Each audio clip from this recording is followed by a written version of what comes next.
नमस्कार दोस्तों, स्वागत है आपका एक बार फिर से आपके अपने YouTube चैनल कंपटीशन प्रिपरेशन पे। आई होप आप सारे स्वस्थ होंगे, मस्त होंगे और अच्छे से पढ़ाई भी कर रहे होंगे।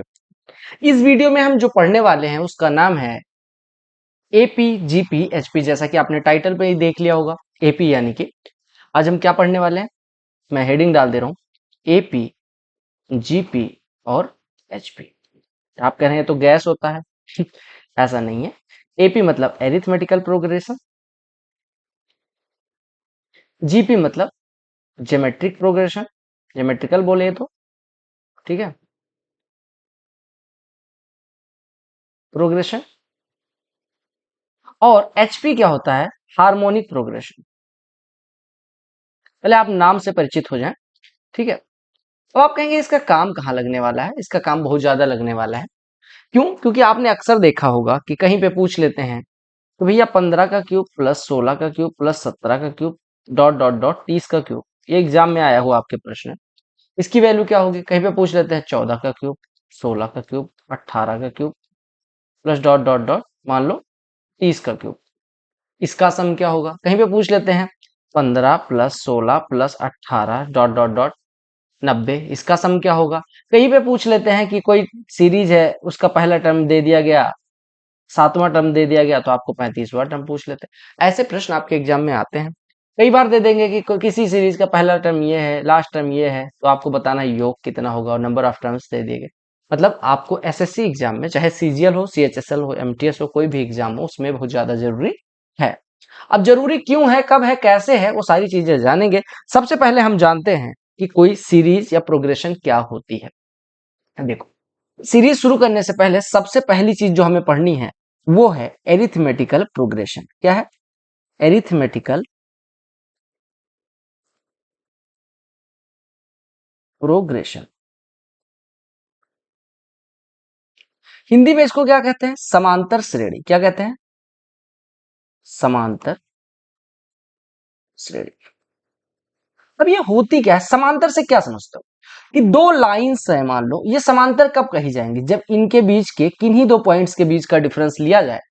यानी मान लो इस पॉइंट के बीच का डिस्टेंस कैसे लिया जाएगा? लंबवत दूरी। लंबवत दूरी ही डिस्टेंस होती है। ये पॉइंट उठाएं और ये पॉइंट उठाएं, इस पे परपेंडिकुलर ड्रॉ करें। यानी कि इसके मान लो कहीं पे भी परपेंडिकुलर ड्रॉ किया जाए जो दोनों लाइंस पे परपेंडिकुलर हो। आपको पता है अगर ये लाइंस समांतर है तो अगर इस पे परपेंडिकुलर है तो इस पे भी परपेंडिकुलर होगा। और समांतर कब कही जाती है? जब इसके और इसके बीच की दूरी, मान लो ये पॉइंट A1 है, ये पॉइंट A2 है, ऐसे ये पॉइंट B1 है, ये पॉइंट B2 है, डॉट डॉट डॉट। ऐसे हम बात करें, यहाँ पे पॉइंट AN है और यहाँ पे पॉइंट BN है। अगर इसके A1 से B1 मतलब B1 के बीच की दूरी, A2 से B2 के बीच की दूरी और AN से BN के बीच की दूरी अगर बराबर होती है तो हम कहते हैं कि ये लाइंस क्या है? समांतर है। दो रेखाएं समांतर कब कहलाती हैं? जब उनके बीच की लंबवत दूरी, किन्हीं दो बिंदुओं के बीच की लंबवत दूरी बराबर होती है। अगर सीरीज में एरिथमेटिकल लिखा है यानी समांतर श्रेणी है, तो इससे क्या समझ में आ रहा है? देखो, अगर कोई सीरीज है, सीरीज क्या होती है? सीरीज होती है कि हम कोई चीज लिख दें। मान लो, पहले एक चीज बताओ, सीक्वेंस क्या होता है? सीक्वेंस होता है कि A1 A2 A3 dot dot dot मान लो AN तक कोई संख्याएं लिखी हुई है, तो इसको हम क्या बोलेंगे? सीक्वेंस है। एक सीक्वेंस में कहते नहीं, एक सीक्वेंस में रख दो, एक सीक्वेंस में खड़ा कर दो। तो ये A1 से लेके AN तक मान लो संख्या है जिनको एक सीक्वेंस में हमने लिखा है, कॉमा लगा लगा के लिखा है। अब इसमें A1 को क्या बोलेंगे? अगर हम बात करें A1 क्या है इसका, तो अगर हम A1 की बात करें तो A1 इसका क्या है? टर्म, यानी कि पद है। A1 टर्म है। ऐसे AN क्या है? टर्म है। ऐसे A3 क्या है? टर्म है। A2 क्या है? टर्म है। यानी ये सारी टर्म है। टर्म मतलब पद है। ठीक है। ये A1 से लेके AN तक जो कॉमा लगा के लिखा है इसको हम क्या कहेंगे? सीक्वेंस कहेंगे। अगर हम बात करें कि सीरीज क्या होगी, अगर मैं A1 से लेके AN तक का सम की बात करूं, A1 A2 A3 dot dot dot AN, तो एक सीरीज हो जाएगी। क्या हो जाएगी? सीरीज हो जाएगी। यानी सीक्वेंस और सीरीज में क्या फर्क हुआ? अगर हम A1 से लेके AN तक का हम क्या ले लें? सम ले लें, तो ये क्या कहलाएगी? सीरीज। अगर A1 से लेके AN तक ऐसे लिखा हुआ है तो उसको कहेंगे सीक्वेंस। इसका कुछ पैटर्न होना चाहिए, कुछ पैटर्न होगा तो सीक्वेंस हो जाएगा। ठीक है। और टर्म्स किसको कहेंगे? इसके जो A1 जिसको कॉमा से बाइफरकेट किया गया है उसको हम क्या कहेंगे? क्या कहेंगे हम? इसको हम कहेंगे कि ये भैया पद हो गए। ठीक है। अब यहां से आपने कहा ये सारी चीजें आपने बता दिया, सीक्वेंस क्या होता है आपने बता दिया, सीरीज क्या होता है आपने बता दिया, टर्म क्या होता है। तो अब मुझे एक बात बता दो कि भैया A1 A2 AN जो आप कहानी बता रहे हो, इससे हमें क्या सीखने में आएगा? इससे बढ़िया आप सबसे पहले डायरेक्ट डिफिनीशन पे आ जाओ कि प्रोग्रेशन क्या होती है। तो आप हेडिंग जो मैं बातें बताता रहूंगा वो लिखते रहना, आगे बहुत काम आएगी, बहुत ज्यादा लिखवाता नहीं हूं मैं, ठीक है। तो आप छोटी छोटी पॉइंट्स लिख लेना। प्रोग्रेशन क्या होता है, मान लो कोई सीक्वेंस है, ठीक, और वो कोई पैटर्न फॉलो करता है। पैटर्न फॉलो करने का मतलब, जैसे देखो मैंने लिख दिया 1 3 5 7, कॉमा लगा के लिख रहे हैं, ये सीक्वेंस कॉमा लगा के लिख दिया, 9 11 डॉट डॉट डॉट ऐसे मान लो लिख दिया 21। अब आप एक ये देखो, दूसरा मैं लिख दे रहा हूं 1 5 9 8 17 17 16 24, ठीक है, ठीक है। ये एक मैं लिख दे रहा हूं 1 2 3 4 और ऐसे ऐसे मान लो लिख दे रहा हूं 50, ठीक है। अब आप एक बात बताओ मुझे, आप तीनों को देखो, सीक्वेंस तीनों है। सीक्वेंस होने के लिए क्या करना पड़ेगा, सीक्वेंस होने के लिए आपको पता है कि कोई चीज अगर सीक्वेंस होना है तो आपको क्या करना पड़ेगा, उनके पद उठाएंगे। यानी कि देखो 1 3 5 ये सब पद हो गए, एक एक पद, पद को कॉमा से अलग करते हुए हमने लिख दिया, तो ये सीक्वेंस ये भी है। अगर मैं पूछूं सीक्वेंस ये वाला है, आप कहेंगे बिल्कुल है। अगर मैं पूछूं ये सीक्वेंस है, आप कहेंगे बिल्कुल है। और अगर मैं पूछूं ये सीक्वेंस है, तो आप कहेंगे बिल्कुल है। लेकिन अगर मैं पूछूं कि इसमें से प्रोग्रेशन कौन सा है, तो प्रोग्रेशन के लिए अभी मैंने क्या बताया कि प्रोग्रेशन क्या होता है, प्रोग्रेशन होता है एक सीक्वेंस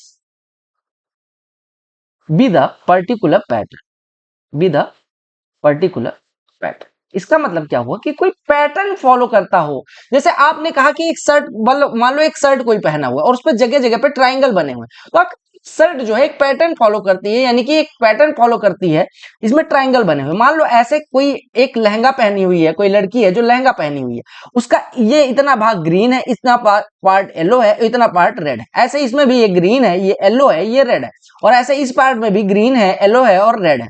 इसका मतलब आप कहेंगे एक पैटर्न फॉलो हो रहा है। पैटर्न फॉलो होने का मतलब कि पहले ग्रीन आता है, फिर येलो आता है, फिर रेड आता है, यानी तीनों अगर पार्ट को देखेंगे तो एक सेम ही पैटर्न फॉलो हो रहा है।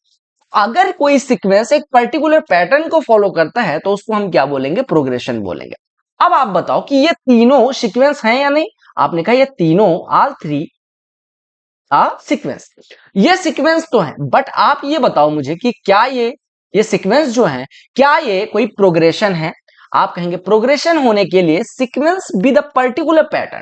अगर आप देखो तो 1 से 3 हुआ, यानी कि 2 का डिफरेंस, 3 से 5 हुआ, 2 का डिफरेंस, 5 से 7 हुआ, 2 का डिफरेंस, 7 से 9 हुआ, 2 का डिफरेंस, 9 से 11 हुआ, 2 का डिफरेंस, यानी प्रत्येक कॉन्जिक्यूटिव टर्म के बीच में, यानी क्रमागत पदों के बीच में अगर आप देखें तो दो दो का डिफरेंस है। यानी एक पैटर्न फॉलो हो रहा है कि जो पहला पद लिखा गया उसके बाद वाला पद हमेशा उसमें दो जोड़ के लिखा गया है, सिंपल सी बात।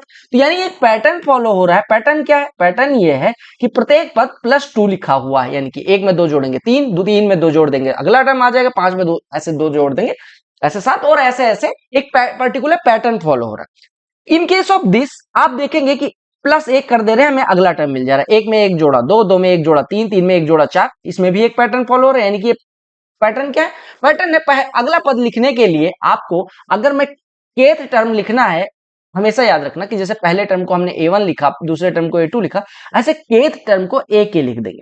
और केथ टर्म कैसे आएगा, अगर हम इससे पहले यानी K-1 नंबर के टर्म में अगर हम एक जोड़ रहे हैं, तो यहां पे आपको पता चल गया कि अगर हमें केथ टर्म या nth टर्म फाइंड करना है तो उससे पहले वाले पद में एक जोड़ देंगे तो ये हमें सीरीज मिल जाएगी, यानी एक पर्टिकुलर पैटर्न आपको पता चल गया। Similarly if you see here you will get to know कि अगर हमें nth टर्म चाहिए, an चाहिए, तो हम क्या काम कर रहे हैं, उससे पीछे वाले टर्म में यानी n-1, यानी कि अगर पांचवा पद चाहिए तो चौथे पद में, यानी nवां पद चाहिए तो n-1 टर्म में अगर हम दो जोड़ दे तो हमें nth टर्म मिल जाता है। But if you see this series, आपको पता होगा कि ये 1 से 5 यानी 4 जुड़ा, 5 से 9 4 जुड़ा, 9 से 8 -1 हो गया, 8 से 17 +9 हो गया, 17 16 -1 हो गया, फिर 16 24 +8 हो गया। कोई पैटर्न नहीं फॉलो हो रहा। पहले एक बार 4 जुड़ा ठीक है, दूसरे में 4 जुड़ा ठीक है, पैटर्न फॉलो हो रहा था, लेकिन अगले बार में ही -1 हो गया, फिर +9 हो गया, फिर -1 हो गया, फिर +8 हो गया, यानी कोई पर्टिकुलर पैटर्न नहीं फॉलो हो रहा। तो आप ये कहेंगे कि ये सीक्वेंस तो है तीनों, बट सीरीज की अगर हम बात करेंगे कौन कौन सी सीरीज है, तो पहला सीरीज हो गया और तीसरा सीरीज हो गया, but in case of second it is a sequence but not a series. तो यहां से एक चीज लिख लेना, एक चीज समझ में आ गई होगी कि ऑल प्रोग्रेशंस, यानी कि सभी श्रेणियां are sequence but converse need not to be true, need not to be true. यानी कि आपने देखा कि सभी प्रोग्रेशन यानी कि सभी श्रेणियां एक सीक्वेंस तो होंगी, क्योंकि सीक्वेंस की डेफिनेशन क्या है, पदों को कॉमा लगा लगा के लिख दो, तो यानी कि प्रत्येक श्रेणी सीक्वेंस तो होगी, बट आप कहेंगे कन्वर्स नहीं ट्रू है, यानी कि हर सीक्वेंस प्रोग्रेशन नहीं होगा। आपने देखा ये एक सीक्वेंस था, क्या ये प्रोग्रेशन है? नहीं है। तो ये यहां से समझ में आ गया कि क्या होता है सीक्वेंस एंड सीरीज। अब हम बात करते हैं कि व्हाट इज टर्म। देखो, अगर मैंने, अब सबसे पहले हम बात करेंगे एरिथमेटिकल प्रोग्रेशन की। तो आप देखो, मैंने एक सीरीज लिख दी A1, A2, A3, A4, A5 और A6, ऐसे डॉट डॉट डॉट, मान लो A11 ऐसे आया होगा, ऐसे A21 डॉट डॉट डॉट करके आया होगा, और ऐसे AN-1 आया होगा और AN आया होगा। मान लो n पदों की श्रेणी, एक से शुरू होकर अगर n तक है तो n पदों की श्रेणी है, ठीक है। अब हम कह रहे हैं कि इसका A1 क्या है, ये टर्म है। कौन सा टर्म है? पहला पद है। A1 में करने का मतलब पहला पद है। A2 क्या है? मतलब कि दूसरा पद है। A3 क्या है? तीसरा पद है। A4 क्या है? चौथा पद। ऐसे n-1 क्या है? n-1 टर्म है। और an क्या है? nth term.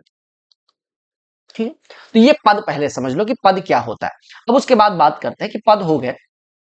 अब हम ये जानते हैं कि समांतर श्रेणी होने के लिए नियम क्या है। सीरीज तो आपको समझ में आ गया कि सीरीज क्या होती है। अब हम समांतर श्रेणी जानते हैं कि क्या होती है।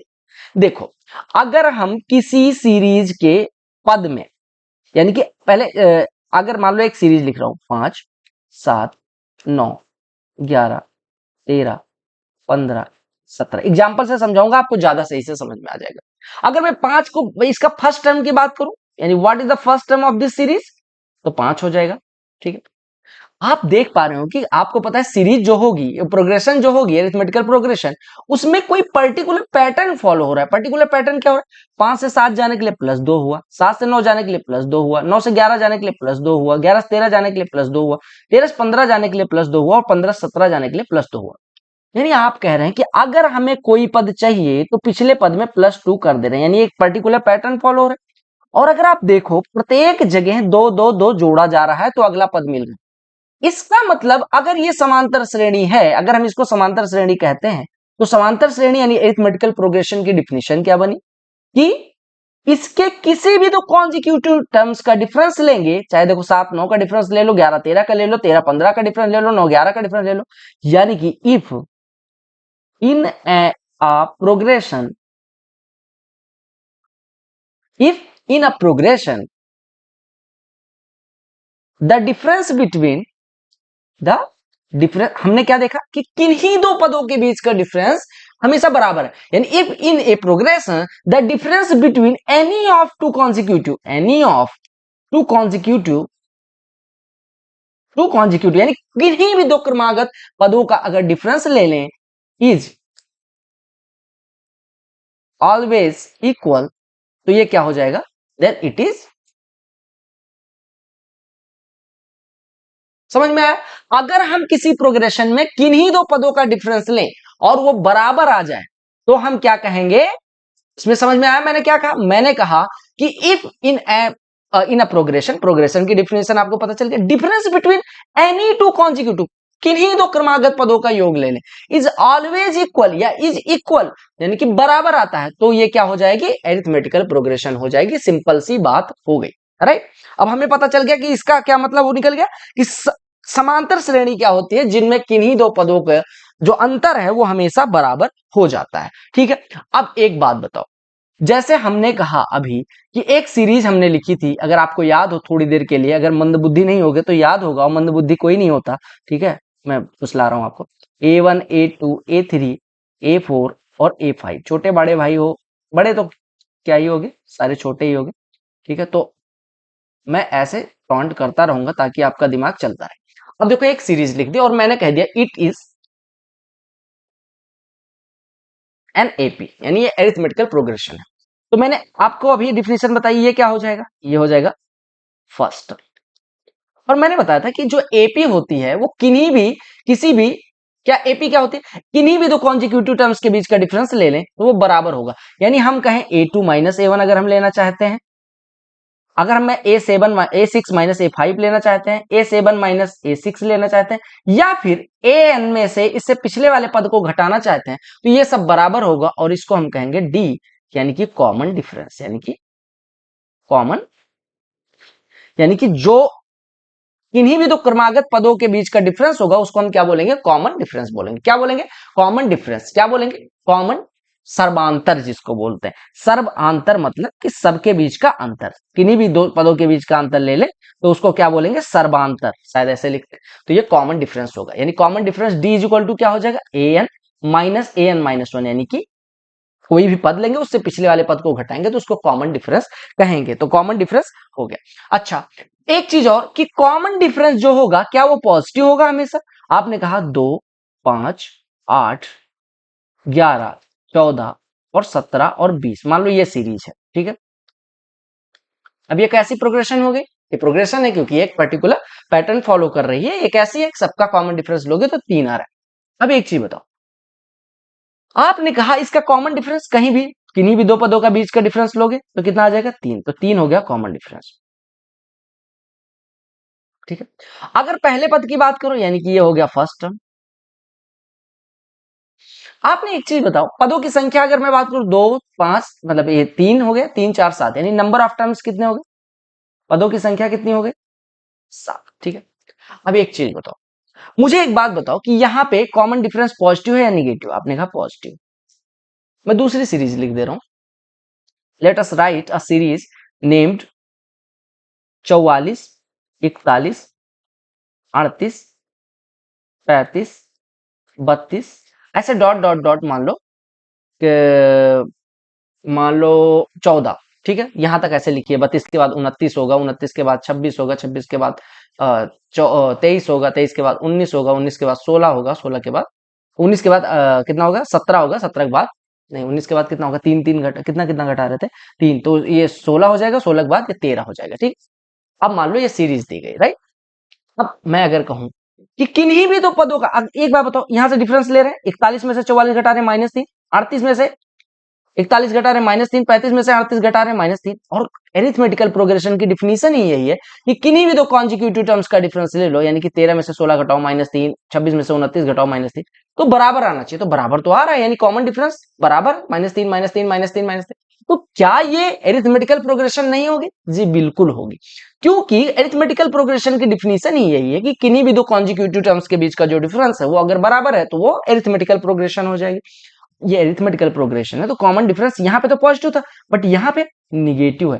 तो कॉमन डिफरेंस जो है पॉजिटिव हो सकता है, निगेटिव हो सकता है, 0 हो सकता है, नहीं हो सकता। आपने कहा बिल्कुल हो सकता है। अगर मैं 5, 5, 5, 5, 5, 5 लिख दूं तो क्या ये एरिथमेटिकल प्रोग्रेशन नहीं है? आपने कहा बिल्कुल है। कॉमन डिफरेंस यहाँ पे 0 है, बस। बाकी 5 में 0 जोड़ा 5 मिला, 5 में 0 जोड़ा 5 मिला, मतलब हम 0 जोड़ते गए ना, कह सकते हैं। तो हम कह सकते हैं कॉमन डिफरेंस यानी सर्वांतर जो होगा वो पॉजिटिव भी हो सकता है, निगेटिव भी हो सकता है और 0 भी हो सकता है। ये चीज आपको समझ में आ गई होगी, ठीक है। तो ये हो गया आपका एरिथमेटिकल प्रोग्रेशन। अब हम इसमें जानते हैं कि एरिथमेटिकल प्रोग्रेशन होती क्या है। देखो, मैंने कहा कि अगर फर्स्ट टर्म ए हो तो एरिथमेटिकल प्रोग्रेशन की डिफिनीशन क्या है कि if you want to find an arithmetical progression, तो क्या कैसे करेंगे? Take first term and take common difference, add common difference to each term and you will get next term. एक कहने का मतलब क्या है, एक पहला टर्म ले लो, एक कॉमन डिफरेंस ले लो, यानी फर्स्ट टर्म अगर हम ए ले लेते हैं और कॉमन डिफरेंस डी ले लेते हैं, कॉमन डिफरेंस अगर डी ले लें और फर्स्ट टर्म अगर ए ले लें, तो अगर हमें अगला टर्म चाहिए तो ए में डी को जोड़ देंगे, यानी कि हमारा, अगर मैं बोलूं फर्स्ट टर्म यानी कि T1 मान लो लिख देते हैं, T1 बराबर क्या हो गया? ए। अगर हमें T2 चाहिए यानी कि सेकंड टर्म चाहिए तो ए में डी को जोड़ दो, ए प्लस डी। अगर हमें T3 चाहिए तो ए प्लस, मतलब दूसरे टर्म में एक जोड़ दो, यानी ए plus d plus d, a plus 2डी।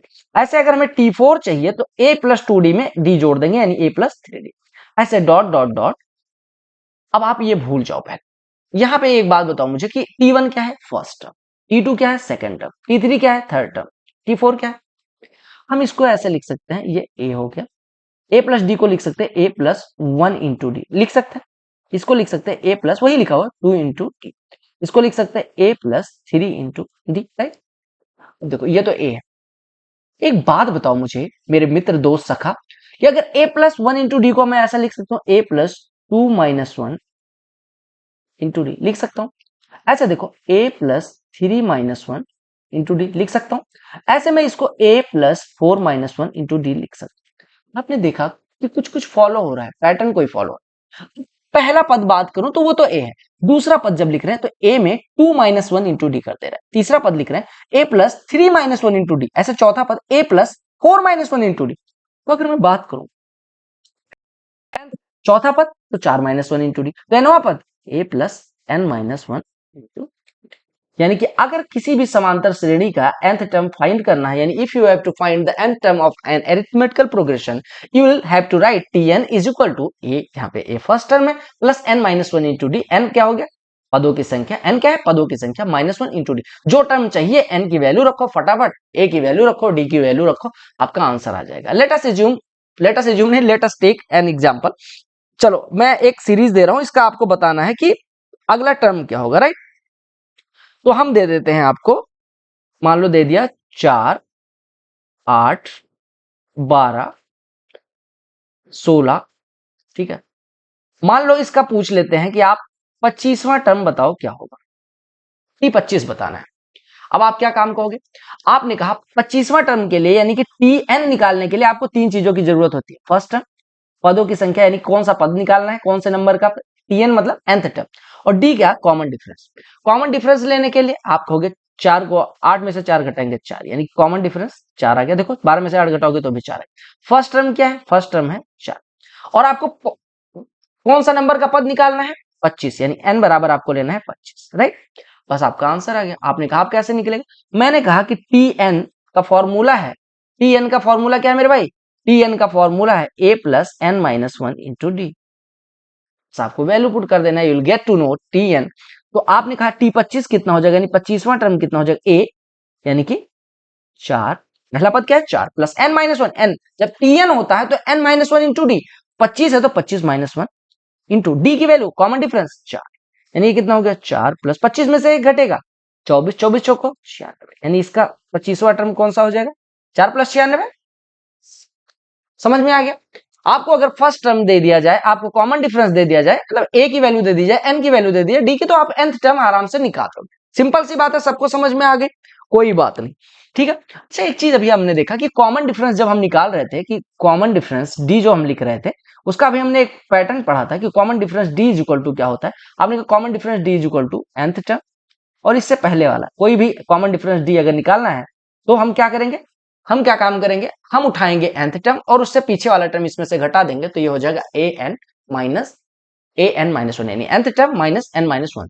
हमने देखा कि what is the nth term, what is the nth term, ये सब चीजें अभी रिवाइज करवा दूंगा लास्ट में, तो टेंशन ना लेना बिल्कुल भी, और जहां भी कहीं चीज कोई चीज ना समझ में आए कमेंट में पूछ लेना, मैं कमेंट में एक्सप्लेन कर दूं। हमने कहा first term plus n minus one into common difference, ये भी पढ़ा। आपने कहा मैंने नहीं पढ़ा, देखो पढ़ा तो है भैया, ऐसे झूठ नहीं बोल सकते, पढ़ा है ना, अभी हमने जस्ट पढ़ा है, ठीक है। तो यहाँ पे हमने कहा nth टर्म क्या हो जाएगा, a plus N minus one into t, ठीक है। nth टर्म हमने निकाल लिया, कॉमन डिफरेंस समझ में आ गया, ठीक है। अब हम चलते हैं अगली चीज पे। आपको पहला एग्जाम्पल दे दे रहा हूं, एग्जाम्पल नहीं, पहला वो दे दे रहा हूं ऑप्शन, क्या बोलते हैं, पहला क्या देते हैं, होमवर्क। तो होमवर्क नंबर 1, आपको बताना है कि थ्री, वन, माइनस वन और माइनस थ्री में 10वां पद क्या होगा, 10th टर्म, पहला चीज, ठीक है। फर्स्ट टर्म क्या होगा, फर्स्ट टर्म तो पता है, कॉमन डिफरेंस क्या होगा, अरे कॉमन डिफरेंस क्या निकालोगे, बस आप ये होमवर्क बता देना कि 10th टर्म क्या होगा, और सबको बताना है, होमवर्क नंबर 1, ठीक है। चलें आगे बढ़े, चलो। तो nth टर्म हमने निकाल दिया। अब एक बात बताओ कि अगर किसी सीरीज में, देखो अगर किसी सीरीज में मान लो लेट अस अज्यूम कि there are n terms in the series, कोई श्रेणी है, ठीक है, जिसमें केवल n पद है, तो tn क्या हो जाएगा, आपने कहा ये लास्ट टर्म हो जाएगा, और जब ये लास्ट टर्म होता है तो हम इसको l से लिखते हैं, last term, l for last term.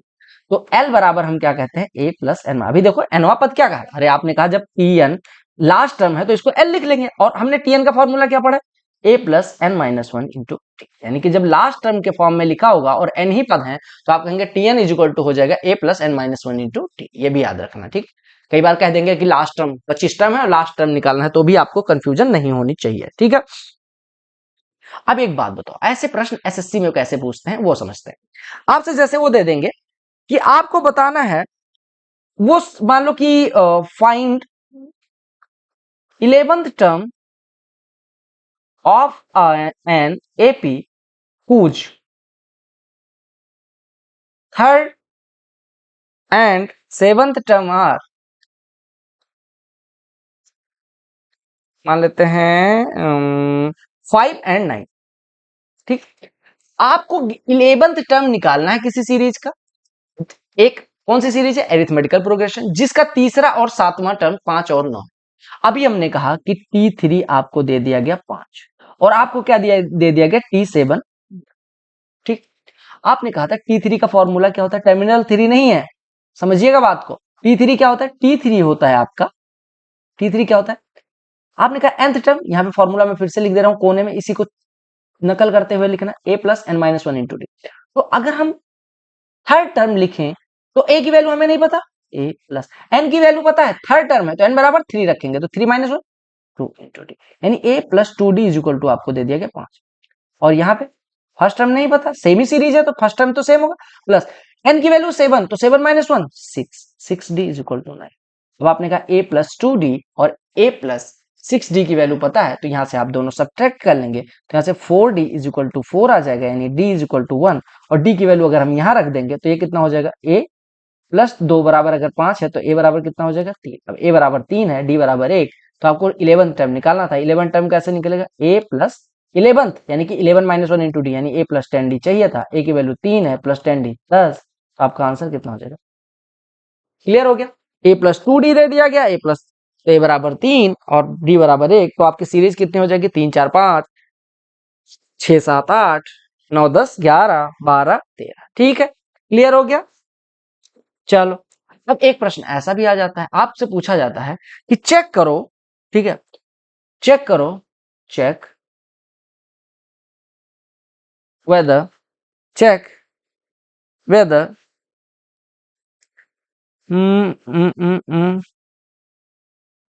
Check whether, एक ले लेते हैं -150 is a term of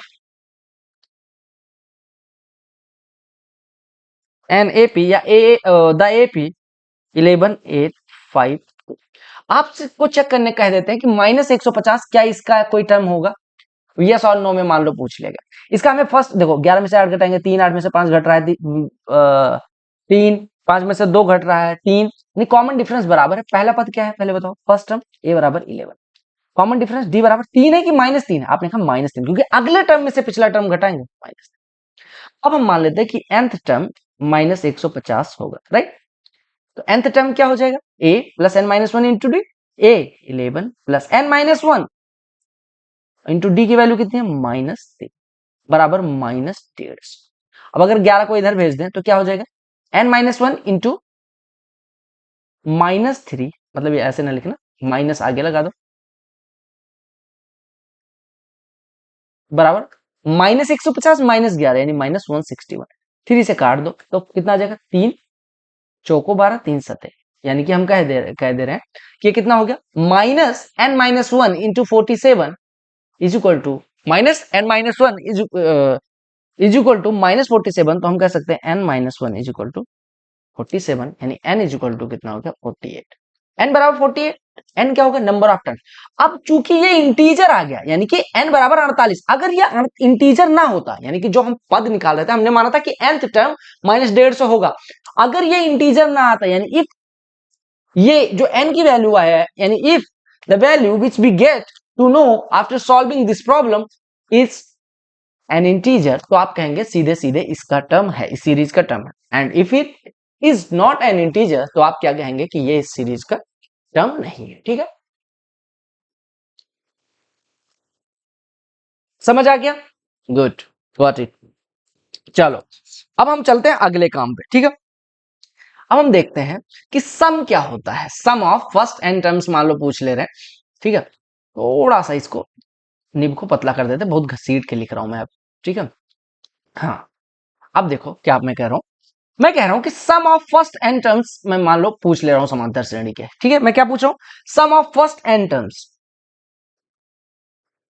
some of first N terms यानी प्रथम एन पदों का योग। थोड़ा सा मोटा कर देता हूं, है ना, बड़ा नहीं दिख रहा है, ठीक है। Sum of first N terms, ठीक है, sum of first N term. अब देखो मैंने क्या कहा कि पहला पद क्या है ए, दूसरा पद क्या है ए plus two D, right.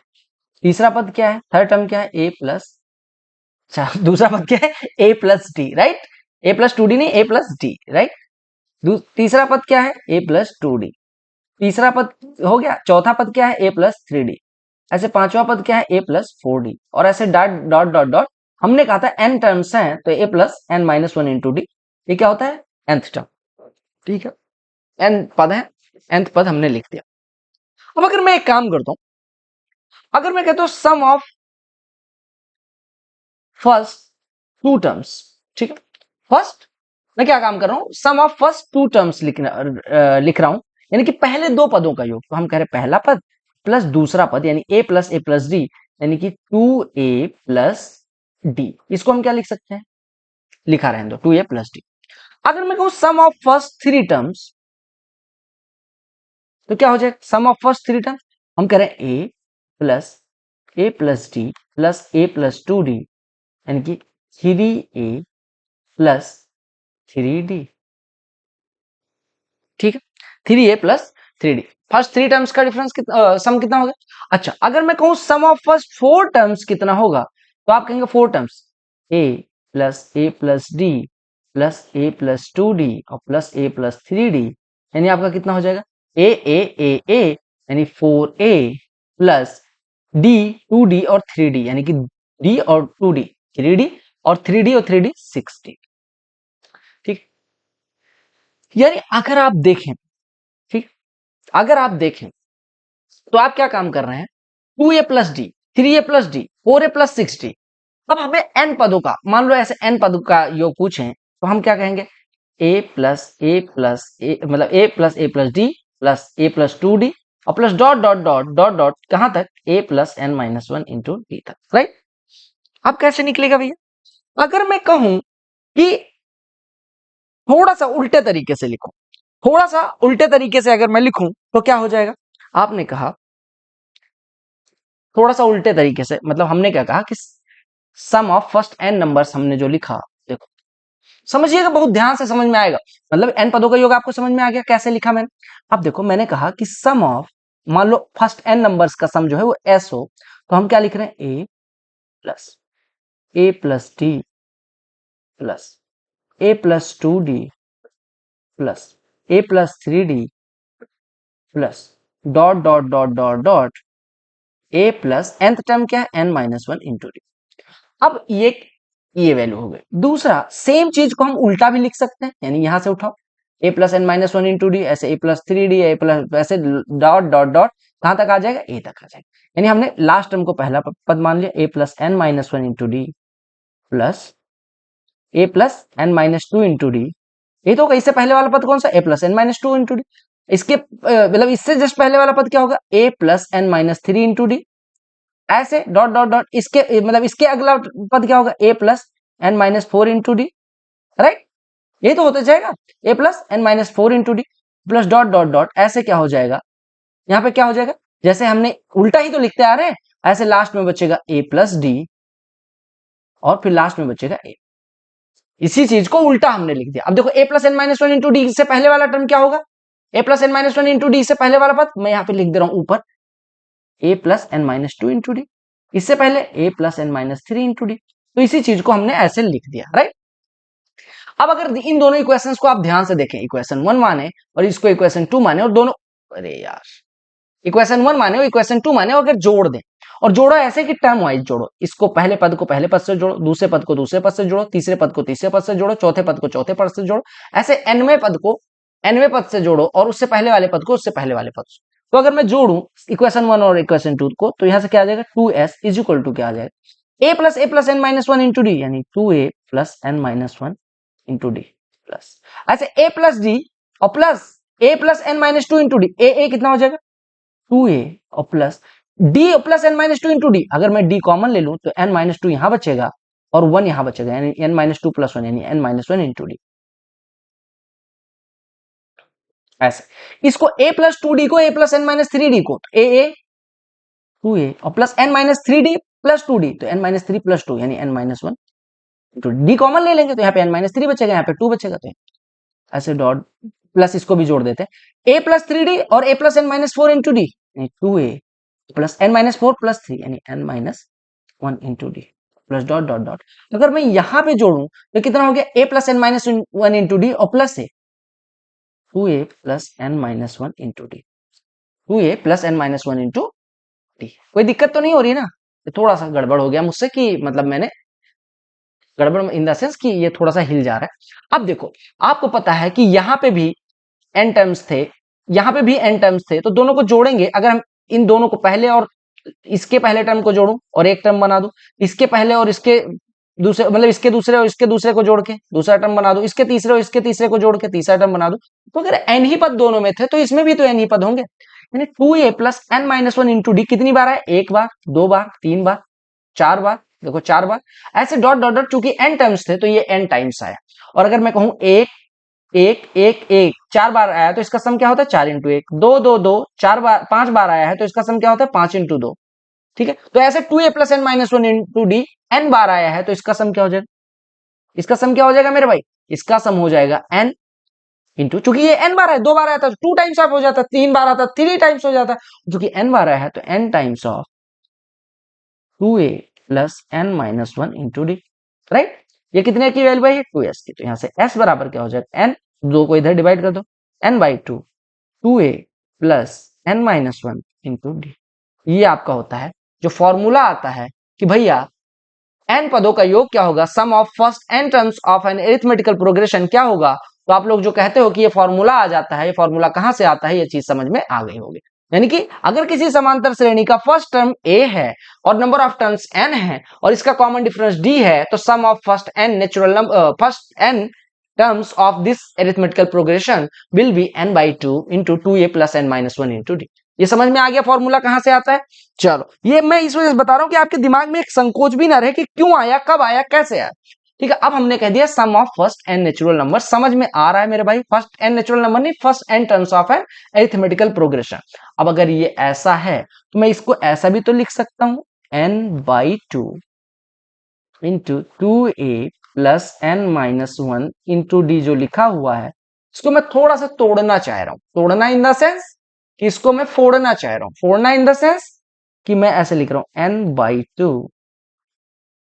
To a को मैं लिख रहा हूं ए प्लस ए और plus N minus one into d जैसे लिखा हुआ है विल राइट द सेम ठीक अब आपने कहा ये क्या हो गया मैं कहा तो कुछ नहीं हुआ देखो तो इसको एक टर्म पढ़ो और इसको दूसरा ठीक है नंबर ऑफ टर्म्स कितने हैं और लास्ट टर्म क्या होता है ए प्लस एन माइनस वन अगर नंबर ऑफ टर्म्स एन है तो टी एन या लास्ट टर्म क्या होता है ए plus N minus one into d और यहाँ पे ये कितना लिखा है ए plus N minus one into D तो इसको हम ऐसे लिख रहे हैं n by two into a plus इसकी जगह पे क्या लिख सकते हैं यहां से देखो लास्ट टर्म तो हमारा एक फॉर्मूला और बन के आ जाता है कि sum of first N natural number first बार बार नेचुरल नंबर क्यों कह रहा हूं sum of first n terms of an arithmetical progression will be n by 2 into a plus l जहां पे l last term a first term n पदों की संख्या है ये पद कहां से ये समझ में आया कहां से है राइट समझ में आ गया तो अब एक चीज बताओ ऐसे आता है sum of first n natural numbers ठीक है तो अगर मैं कहूं सम एक दो तीन चार पांच और ऐसे ऐसे n नेचुरल नंबर है तो n minus one into n ये last n minus one n minus one भी नंबर और n हम क्या निकाल रहे हैं मेरे भाई हम निकाल रहे हैं sum of first n natural numbers right ये तो हो रहा है sum of first n natural numbers ठीक है ये निकाल रहे हैं मतलब प्रथम n इसको क्या बोलेंगे प्राकृतिक संख्याओं का योग अब देखो इसमें देखो सबका प्लस एक कर रहे हैं तो हमें अगला टर्म मिल जा रहा है तो अगर मैं कहूं कि इसमें फर्स्ट टर्म क्या है, एक, ये समांतर श्रेणी है, सबको समझ में आ रहा है, एरिथमेटिकल प्रोग्रेशन, जो कॉमन डिफरेंस एक। आपने कहा कॉमन डिफरेंस कितना है, एक, राइट। अब अगर हमें फॉर्मूले की बात करें, ठीक है, फॉर्मूले की बात करें तो फॉर्मूला क्या होता है, sum of first N natural number. दो फॉर्मूले होते हैं, एक होता है n बाई टू इंटू, आंख बंद करो, n by two into 2a plus n minus one into D, या फिर n by two into a plus L, n by two into a plus L. हम ये वाला फॉर्मूला यूज करें। L क्या होता है, लास्ट टर्म, तो यहाँ पे लास्ट टर्म क्या है, n, तो आप पुट कर दो, यानी n by two into first term कितना है, एक, और लास्ट टर्म कितना है, ये कितना हो जाएगा, n into N plus one by, तो ये क्या होता है, sum of first N natural numbers. Sum of first N natural numbers क्या होता है, n into N plus one by. तो समझ में आ गया, यानी अगर sum of first N natural number कहा जाए तो फॉर्मूला कहां से आता है, इसी फॉर्मूले से। इसी वजह से मैं कहता हूं पेरेंट फॉर्मूला जानोगे मेरे भाई तो सारी चीजें हो जाएंगी। अच्छा, ऐसे हम देख लेते हैं कि sum of first n even numbers क्या होता है। अच्छा, एक चीज बताओ, जब फर्स्ट एन नेचुरल नंबर का सम इतना है तो एवरेज कितना होगा, नंबर ऑफ टर्म से डिवाइड कर देंगे, यानी एवरेज लिख लेना, ये भी formula, average of first N natural number क्या हो जाएगा, क्योंकि पदों की संख्या n है और एवरेज जो होता है योग को नंबर ऑफ टर्म्स से डिवाइड कर देंगे, तो सम इतना है, नंबर ऑफ टर्म्स n है, तो डिवाइड कर देंगे तो कितना हो जाएगा, n plus one by two, यानी average of first N natural numbers क्या हो जाएगा, n plus one by two. अब आप यहां से देखो, कई बार मेंस में प्रश्न भी आया कि 92 नंबर्स का एवरेज बताओ, 91 का एवरेज बताओ, तो यहां से आप आराम से निकाल सकते हैं। अब हम निकालते हैं sum of first n even numbers, right.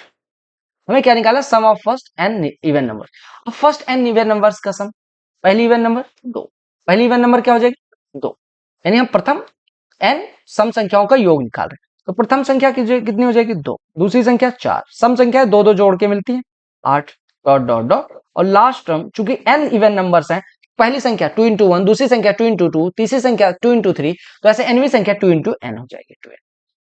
अब हमें पता है नंबर ऑफ टर्म्स n है, फर्स्ट टर्म 2 है, और देखो प्लस दो करके हमें मिली है सारी संख्याएं, तो हमें पता चल गया कि फर्स्ट टर्म क्या है, 2 है, nth टर्म क्या है, 2n है, यानी लास्ट टर्म क्या है, लास्ट टर्म क्या है, और नंबर ऑफ टर्म्स n है, नंबर ऑफ टर्म्स क्या है, n है, ठीक। तो सम क्या हो जाएगा, sum of n even numbers, यहाँ पे इवन लिख लेना, ये बराबर क्या हो जाएगा, n बाई टू, पदों की संख्या बट्टे दो, इंटू फर्स्ट टर्म और plus last term, first term plus last term, n by two into two plus two n, तो यहां से कितना हो जाएगा, n बाई टू, अगर मैं इसमें दो कॉमन ले लूं तो n प्लस वन हो जाएगा, तो ये कट गया, तो ये हो गया n इंटू एन प्लस, यानी कि sum of first n natural numbers, sum of first n even natural numbers, यानी कि sum of first n even numbers क्या हो जाएगा, n into N plus one, यानी प्रथम n सम संख्याओं का योग n प्लस वन हो जाएगा, n into N plus one हो जाएगा। अब अगर एवरेज पूछा जाए, यानी average of first n even numbers, तो ये कितना हो जाएगा, पदों की संख्या से डिवाइड कर देंगे, पदों की संख्या नंबर ऑफ टर्म्स n से डिवाइड कर देंगे, तो एवरेज कितना हो जाएगा, n प्लस वन। ये मेंस में दो बार लगातार इसी बार मेंस में पूछा गया था, यानी आपको क्या बताना है, प्रथम n सम संख्याओं का औसत क्या होगा, तो आप कहेंगे n प्लस वन, योग क्या होगा, n into N plus one. ये सारे फॉर्मूले याद रखना। अगर मैं कहूं sum of first n odd numbers, यानी विषम संख्या, अब विषम संख्या पहली कहां से स्टार्ट होगी, एक से, तीन, पांच, सात, नौ। अब एक बात देख पा रहे होंगे कि पहली संख्या एक, दूसरी संख्या तीन, हमेशा याद रखना कि odd numbers two n minus one के फॉर्म में होती है, ठीक है। अब देखो, पहली संख्या एक, दूसरी संख्या तीन, तीसरी संख्या पांच, टू एन माइनस वन के फॉर्म की, मतलब ये देखो, पहली संख्या दो गुड़े एक माइनस एक, दूसरी संख्या दो गुड़े दो माइनस एक, तीसरी संख्या दो गुड़े तीन माइनस एक, इस फॉर्म में है। तो एनवी संख्या के, अरे देखो, चौथी संख्या से to plus two into four minus one, पांचवी संख्या two into five minus one. तो अगर आप देख पा रहे हैं कि two into one minus one पहली संख्या, दूसरी संख्या to into to minus one, तीसरी संख्या two into three minus one, चौथी संख्या two into four minus one, तो ऐसे nth टर्म क्या हो जाएगी, टू एन माइनस वन। तो हमें पता चल गया कि फर्स्ट एन ऑड नंबर्स अगर निकालना, एन ऑड नंबर्स का सम निकालना है, तो हमारा लास्ट यानी nth टर्म कितना हो जाएगा, n टर्म कितना हो जाएगा, टू एन माइनस। अब हमें पता है पहला टर्म कॉमन डिफरेंस और लास्ट, तो सम कितना हो जाएगा, यहाँ से हम सम कह सकते हैं, sum of first n odd numbers, odd natural numbers बराबर क्या हो जाएगा, n by two into first term plus last term कर दो, ये कट गया, यानी n into two n by two, यानी कि n गुड़े टू एन बटे टू, टू टू कट गया यानी n स्क्वायर। तो ये भी फॉर्मूला बन के आ गया कि sum of first n odd numbers कितना हो जाएगा, n स्क्वायर हो जाएगा। क्या हो जाएगा, n स्क्वायर हो जाएगा। क्या हो जाएगा, यानी कि प्रथम n विषम संख्याओं का योग कितना हो जाएगा, n स्क्वायर हो जाएगा, हो जाएगा n स्क्वायर। ठीक है, तो ये याद रखना। अब अगर एवरेज पूछा जाए तो n स्क्वायर में नंबर ऑफ टर्म्स कितने हैं, n से डिवाइड कर देंगे, यानी एवरेज कितना हो जाएगा, n स्क्वायर बाई n, यानी कि n हो जाएगा। अगर आपसे कोई पूछे प्रथम 20 विषम संख्याओं का औसत कितना होगा, तो आप कहेंगे 20। अगर कोई पूछे आपसे प्रथम 40 विषम संख्याओं का या 44 विषम संख्याओं का, तो जितनी विषम संख्या है उसमें उतने ही एवरेज हो जाएगा। जितने विषम संख्याएं क्रमागत शुरू से, मतलब एक से शुरू होनी चाहिए, ये ध्यान रखना। ठीक है, तो अगर जितनी विषम संख्या है उनका योग एवरेज उतना ही, और जितनी सम संख्या है उनसे एक ज्यादा कर देंगे तो उनका औसत आ जाएगा। राइट, क्रमागत होनी चाहिए। राइट, ये सारी चीजें समझ में आ गई। अब हमारा ये काम हो गया खत्म। ठीक है, तो हम चलो एक काम कर लेते हैं। एक चीज और देखो, अगर मैं यहां से एक फॉर्म मतलब रिलेट करूं, जैसे देखो आपने देखा इवन नंबर्स का सम इतना है, ऑड नंबर्स का सम कितना है। अगर मैं दोनों को जोड़ूं तो प्रथम n संख्याओं, देखो प्रथम n इवन नंबर्स का सम, प्रथम n ऑड नंबर्स का सम। अगर इन दोनों को जोड़ दूं तो प्रथम n नेचुरल नंबर्स का सम आ जाना चाहिए, यानी n into N plus one, तो इवन नंबर्स का सम हो गया। n स्क्वायर इसमें जोड़ दूं तो ये हो जाएगा, यानी कि हम n into N plus one, n common ले लेते हैं और यहां से भी n आ जाएगा, यानी हो गया n into two n plus one, n into two n plus one. यानी प्रथम n क्या हो जाएगा, एक बात बताओ, प्रथम n ये किसका समय है। अगर मैंने कहा प्रथम एक चीज मैंने आपको बोला कि फर्स्ट n इवन नंबर्स का हमने ले लिया, इवन नंबर्स का सम क्या हो गया, n इंटू एन प्लस, प्रथम n ऑड नंबर्स का सम ले लिया, तो हमारे कितने होंगे, यानी कि प्रथम n इवन लिया, n ऑड, तो टोटल नंबर ऑफ नंबर्स कितनी हो गई, टोटल नंबर ऑफ नंबर्स कितनी हो गई। अरे देखो total number of numbers, n even लेंगे n ऑड लेंगे, टोटल नंबर्स 2n, यानी कि प्रथम 2n संख्याओं का योग n into two n plus one होगा। देख लेते हैं, क्योंकि हमने पढ़ा था कि प्रथम n प्राकृतिक संख्याओं का योग होता है n by two into two a plus N minus one into d. अब यहाँ पे n की जगह पे क्या पुट करना है, 2n पुट कर देते हैं, तो 2n बाई टू और two a plus two n minus one, और डी की वैल्यू तो वन होगी, क्रमागत है। टू ए मतलब टू इंटू वन, क्योंकि प्रथम, अरे पहला पद एक ही होगा ना, प्रथम 2n संख्याओं का योग निकाल रहे हैं, तो एक दो तीन चार पांच छह ऐसे तो स्टार्ट होगा, तो पहला टर्म एक, कॉमन डिफरेंस एक, और लास्ट में संख्या 2n हो जाएगी। तो ये हो गया, ये दो दो कट गया, यानी आपका बचा कितना, n इंटू, ये कितना है, टू इंटू वन, यानी कि टू, और plus two n minus one, ये कितना हो गया, n into two n minus one और प्लस टू, यानी कि टू एन प्लस, यही तो आ गया। तो यहां से आपने देख लिया कि ऐसे योग निकाल सकते हैं। ठीक है, अब आप बताओ कि फर्स्ट, आपको एक एग्जांपल देता हूं, फर्स्ट 24 टर्म का योग बताना है जिसका nth टर्म, पहले एक प्रश्न करो, आपको प्रथम 44 संख्याओं का, प्रथम 44 नेचुरल नंबर्स का, प्रथम 44 नेचुरल नंबर्स का क्या बताना है, प्रथम 44 नेचुरल नंबर का सम बताना है। अब देखो, आपने देखा यहाँ पे फर्स्ट n नेचुरल नंबर्स का सम क्या होता है, n into N plus one by two, तो फर्स्ट 44 का कितना हो जाएगा, 44 गुड़े 44 धन एक 45 बटे दो, दो से कटेगा 22, 22 गुड़े 5 110, 22 गुड़े 40 880, 880 110, ऐसे निकाल सकते। अब अगला प्रश्न देखो, अगले टाइप का, एसएससी ने हालांकि अभी ऐसा प्रश्न पूछा नहीं है, बट हम देखते हैं, कहा क्या फर्स्ट 24 संख्याओं का योग बताओ जिसका nth टर्म कुछ इस प्रकार से लिखा जा सकता है, 3 प्लस, फर्स्ट 24 संख्याओं का योग बताओ जिसका nth term 3 plus two n के फॉर्म में लिखा जा सकता है। आप लोग पहले दिमाग लगाना, तब ये यूज करना, तब ये करना, पहले खुद से करो, पॉज करो वीडियो, खुद से ट्राई करो, अगर नहीं हो रहा फिर देखो, और हो जा रहा है तब तो और देखो। देखो, आपको मैंने बताया था कि जो कॉमन डिफरेंस होता है डी, उसको हम क्या लिख सकते हैं, nth term minus n minus one term लिख सकते हैं। तो अगर मैं nth टर्म को 3 प्लस टू एन दिया गया है, तो हम कह सकते हैं nth term 3 plus two n, तो n माइनस वन टर्म कितना हो जाएगा, अरे n की जगह पे n माइनस वन रख दो, तो minus 3 plus two times of n minus, right, यानी ये कितना हो गया, 3 प्लस टू एन और माइनस थ्री, और ये कितना हो जाएगा, -2 × n-1, राइट। यहाँ से हो गया 3 + 2n -3 - 2n + 2, तो 2n 2n कट गया, 3 3 कट गया, यानी कि हमारा कॉमन डिफरेंस आ गया 2। कॉमन डिफरेंस कितना आ गया? 2। अब एक बात बताओ, अगर हमें nth टर्म निकालना है तो हमें n बराबर 1 रख देंगे तो फर्स्ट टर्म आ गया। फर्स्ट टर्म कितना हो जाएगा? n बराबर 1 रख दो, फर्स्ट टर्म कैसे निकलेगा? फर्स्ट टर्म n बराबर 1 रख दो, हमारे पास कॉमन डिफरेंस आ गया। तो हमें योग निकालना है तो हमारे पास कॉमन डिफरेंस होना चाहिए और फर्स्ट टर्म होना चाहिए। तो हमने कहा फर्स्ट टर्म कितना है? फर्स्ट टर्म n बराबर 1 रख देंगे, तो 3 प्लस, यानी कि 3 प्लस, हमारे पास फर्स्ट टर्म आ गया। अब हमारे पास फर्स्ट टर्म है यानी पहला पद है, हमारे पास कॉमन डिफरेंस है और हमारे पास पदों की संख्या है, तो हमारा योग क्या हो जाएगा? अभी हमने किया था n × n+1, अच्छा सॉरी, ये तो नेचुरल नंबर का हमें फॉर्मूला पढ़ा था, सम ऑफ फर्स्ट n नंबर्स क्या हो जाएगा? n/2 × 2a + n-1 × d, ठीक है। तो हम यहाँ पे वैल्यू पुट कर देंगे, n/2, n की वैल्यू 24/2 यानी कि 12। वैसे सी में दिमाग लगाना है, 2 × 5 10 + 24 - 1 23, 23 × 2 23 × 2 46, 46 10 56 गुणे 12। अब ये ना करना 12 गुणे 56 672 कैसे हो गया? 12 गुणे 50 600 और 12 6 72, कितना हो गया? समझ में आया मैंने क्या किया? आपको पहले कॉमन डिफरेंस निकालना है, कॉमन डिफरेंस निकालने के बाद आपका कैसे आ जाएगा? अब ऐसे कर सकते हैं, या फिर आपने कहा पहला पद हमने निकाला 5 है, दूसरा पद ऐसे निकाल लेते 3 + 2 × 2 यानी कि 7 हो जाता। पहला पद 5 है, दूसरा पद 7, कॉमन डिफरेंस कितना आ जाए?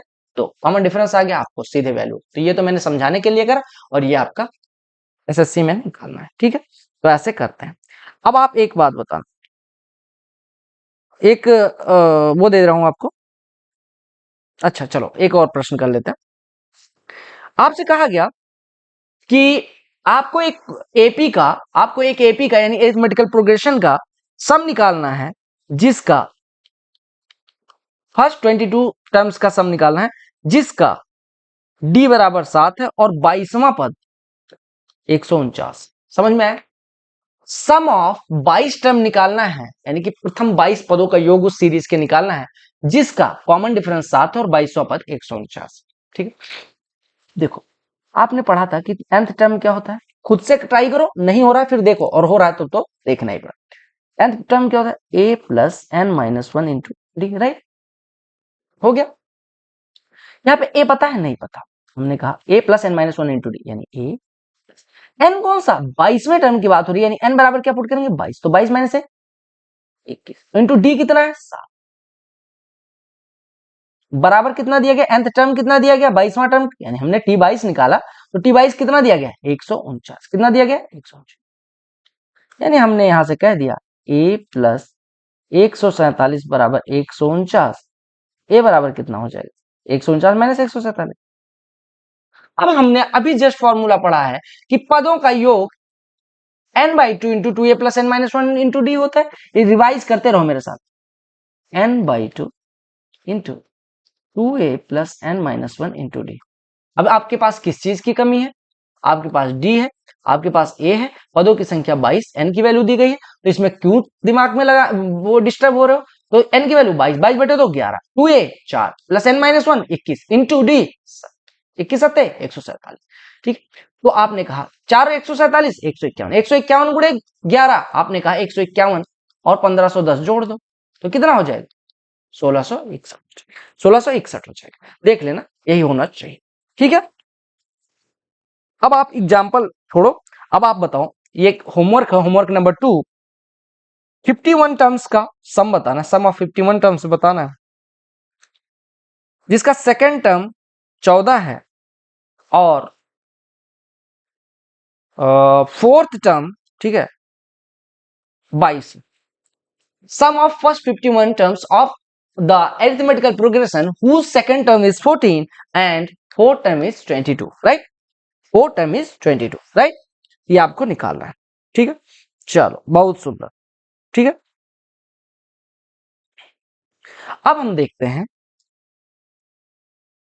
अब हम क्या देखते हैं कि जैसे एक कई बार पूछ लेता है कि कोई सीरीज दे दी, ठीक है, मान लो कोई सीरीज दे दी, मान लो 15 11 9 7 ऐसे डॉट डॉट डॉट।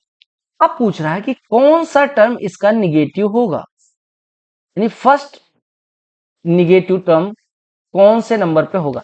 यानी अब देखो, जैसे 7 के बाद दो दो घट रहा है तो 5 आया होगा, 3 आया होगा, 2 आया, 3 के बाद 1 आया होगा, और 1 के बाद फिर 2 घटाएंगे तो -1। तो कौन से नंबर का, 1 2 3 4 5 6 7, 7 और 8, यानी कि 8वां टर्म हमारा निगेटिव है। लेकिन अगर आपको ये तो चलो इतनी छोटी सीरीज थी कि आपने पता कर लिया। मान लो 15,000 से शुरू होता तो आप कितना जोड़ते, तो आपको फर्स्ट निगेटिव टर्म पूछ लेता है कि कौन सा टर्म निगेटिव होगा। निगेटिव टर्म मतलब कि जो भी मान लेते हैं कि nth टर्म निगेटिव है, तो निगेटिव का मतलब वो 0 से छोटा होगा।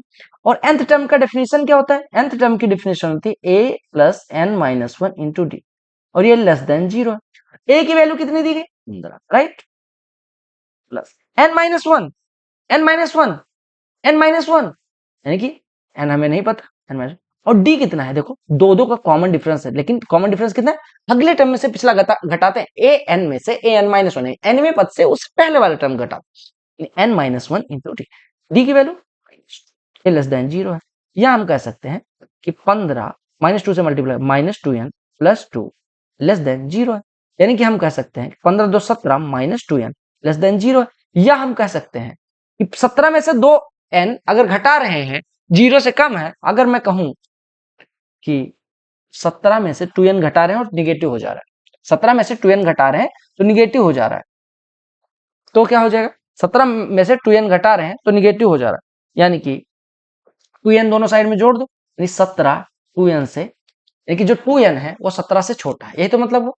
अगर मैं दोनों साइड में 2n जोड़ दूं तो आप कह रहे हैं कि क्या हो गया, 17 -2n अगर लेस देन 0 है, मैं 2n दोनों पक्षों में जोड़ दूं, दोनों साइड्स में जोड़ दूं, तो 17 जो होगा उससे छोटा होगा 2n, या हम ऐसे लिख सकते हैं 2n इज लेस देन 17। अब n की क्या वैल्यू रखें ताकि 17 से छोटा है, मैक्सिमम पॉसिबल वैल्यू जिसके लिए कि n की वैल्यू 17 से, मतलब 2n की वैल्यू 17 से छोटी हो, तो n बराबर अगर 9 रख दोगे तो 18 हो जाएगा, तो 17 से छोटा नहीं रह जाएगा। और n बराबर अगर हम 8 रखते हैं तो ये 16 जो है छोटा हो जाएगा, यानी n की मैक्सिमम पॉसिबल वैल्यू जिसके लिए पॉजिटिव रहे, तो ये कितना हो जाएगा, 8, यही 8वां टर्म। ठीक है, आपके लिए होमवर्क है, एक मैं सीरीज दे दे रहा हूं, 121 117 113 डॉट डॉट डॉट, आपको बताना है फर्स्ट निगेटिव टर्म क्या होगा, कौन सा नंबर का टर्म फर्स्ट निगेटिव टर्म होगा। Homework number 3, first negative term क्या होगा। ठीक है, फर्स्ट निगेटिव टर्म क्या होगा। ठीक है, चल, बहुत सुंदर, ठीक है, समझ में आ गया, बहुत सुंदर बहुत सुंदर। अब हम चलते हैं अगले प्रश्न पे, अगले प्रश्न पे नहीं, अब देखो, अब एक चीज आपने सुना होगा, एरिथमेटिकल मीन।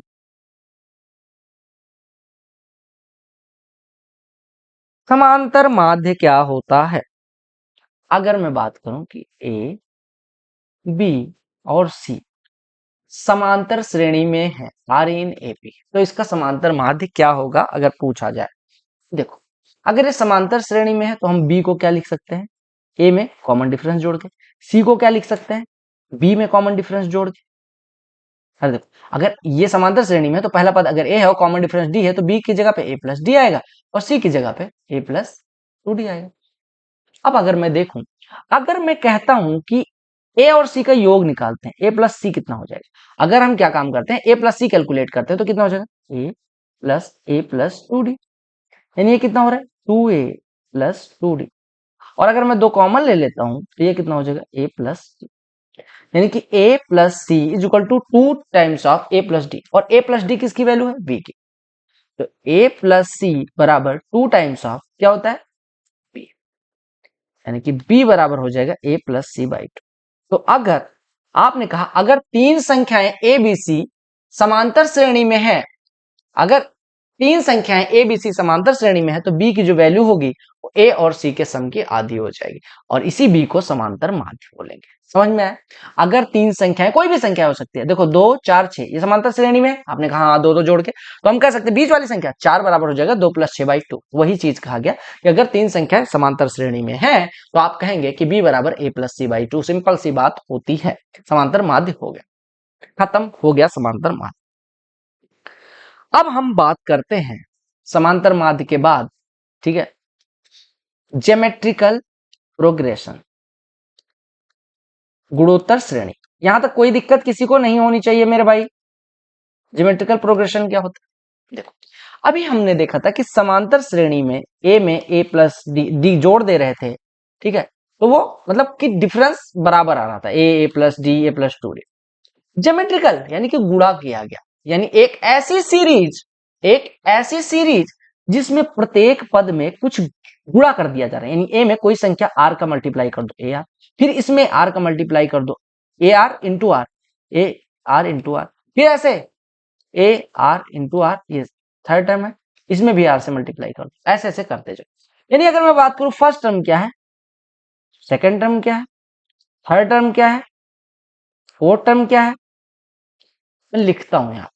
एक ऐसी सीरीज जिसमें प्रत्येक संख्या में किसी निश्चित संख्या से गुणा करते जाएं और मिलती जाए, उसको बोलते हैं ज्योमेट्रिकल प्रोग्रेशन। अ प्रोग्रेशन अ प्रोग्रेशन या the progression in which next term is found by multiplying the previous term by a particular number, ठीक है, उसको बोलेंगे ज्योमेट्रिकल प्रोग्रेशन यानी गुणोत्तर श्रेणी।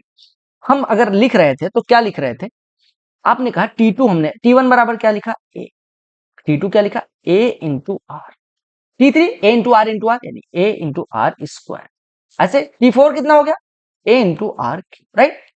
आपने कहा इससे क्या होगा, देख तो मेरे भाई, देखो ए इंटू आर को हम लिख सकते हैं ए इंटू आर के पावर 1, 1 को क्या लिख सकते हैं पावर 2 माइनस, ऐसे देखो ए इंटू आर पावर 2 को क्या लिख सकते हैं आर के पावर 3 माइनस 1, ऐसे आर पावर 3 को क्या लिख सकते हैं आर पावर 4 माइनस 1। तो आप देखो यहाँ पे एक चीज देखने में, फोर्थ टर्म देखो, पहला टर्म ए, दूसरा टर्म ए इंटू आर के पावर 2 माइनस 1, तीसरा टर्म ए इंटू आर के पावर 3 माइनस 1, यानी ए तो सब में लगा हुआ, चौथा टर्म ए इंटू आर के पावर 4 माइनस 1, यानी ए यहां भी है, यहां भी है, यहां भी है, यहां भी है, लेकिन चेंज किस में हो रहा है, अरे देखो यहाँ पे आर के पावर 0 लिख सकते हो, 0 को 1 माइनस 1 लिख सकते हैं, यानी चेंज किस में हो रहा है आर में, देखो 1 माइनस 1 माइनस 1 माइनस 1 हर जगह है। तो अगर हमें चौथा पद a into are power 4 minus 1 मिल रहा है, तीसरा पद a into are power 3 minus 1 मिल रहा है, दूसरा पद a into r minus r power 2 minus 1 मिल रहा है, तो अगर हम nth पद की बात करें तो ए तो सब में रहेगा आर पावर, यहाँ पे चौथा पद था 4 माइनस 1, थर्ड टर्म था 3 माइनस 1, तो nth टर्म होगा, इसका फर्स्ट टर्म क्या हो गया,